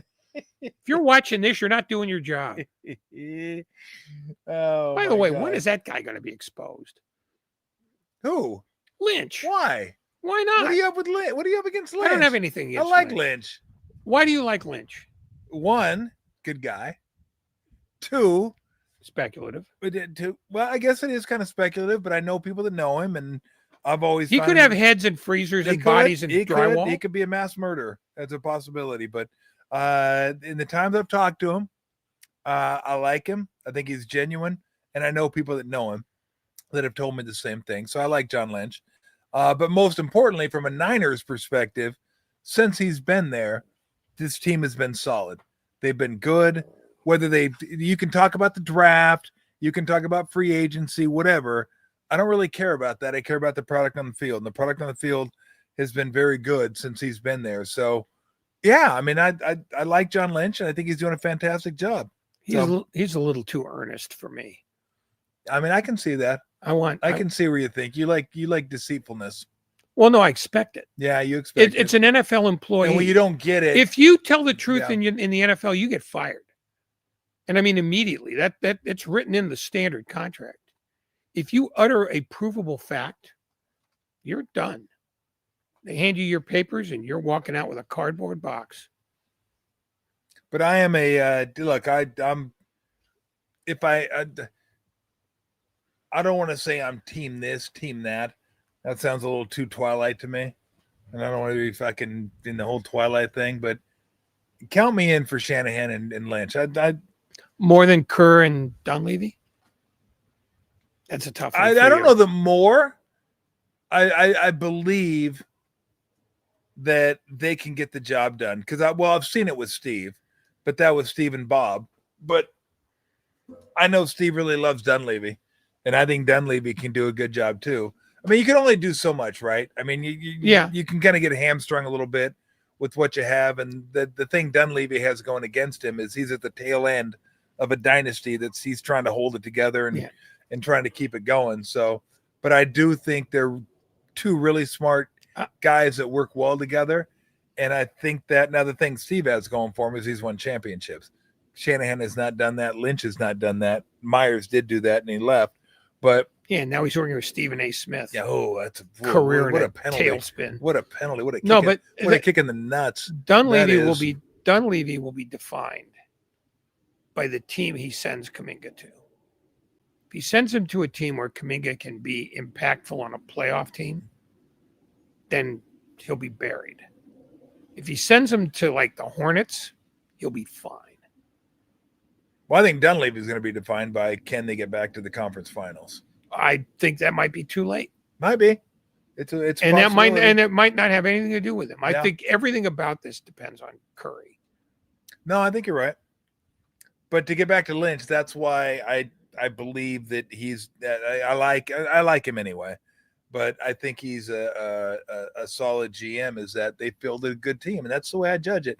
Like everybody there may be some people that judge it via the draft, some people that judge it via the free agency, what trades you've made. I don't give a shit about any of that. All I want to know is how good your professional team is, how good the Niners are, the Giants are, the Warriors. That's all I care about. And if you field good teams, then I believe in your ability to get it done. And Shanahan and Lynch have done that. They haven't won the big one, but they've won some big ones. You got to win some big ones to get to the big one. So yeah, no, I'm a Lynch fan. No, absolutely. If they start losing, then You'll turn on them like the cur you are. well, hey, then you won't be a Lynch fan as much, right? Because that's how you get graded. You get graded on what the ball club does. Period. Everybody has a shelf life. Yes. And Lynch has been there for what, 7 years, 8 years? Has he been there as long as Shanahan? God. No, they came together. Okay, so Remember they that's 9 came together years. and signed a 6-year deal. Okay, how many bad years have they had? 3 maybe? Yeah. And 2 of them injury related? Life's tough, then you die. No, you're right. I'm sorry, life's tough, then you get a hip replacement, then you die on the table because your doctor was drunk. And then they wake you up, kick you in the nuts, and then you die. Yay, team. Yeah. No, I don't mind him. He just seems a little earnest for me. Okay. You know, Ernest, Lou? Ernest goes to Hollywood? Lou, you're snoring when you're awake. Lou, God dang it. Don't do that. Don't do the lick, Lou. Oh, here's God, here's a look at Lulu's Lou, behind to send us on our way. Lou, you can go to prison 12 to 15. Our for that. founder, Jeez, Lou. Good Lord. Easy. Lou, Stop, where's your Lou. dignity? Lou, come on. Come on. Leave him with Surely some there shame. are dogs your own age. Leave him with some shame. It doesn't help that you're sticking out your tongue, right? I'm Don't do not- that. Lou, relax. I'm not the human couch that is your owner. And on that note, see ya. What a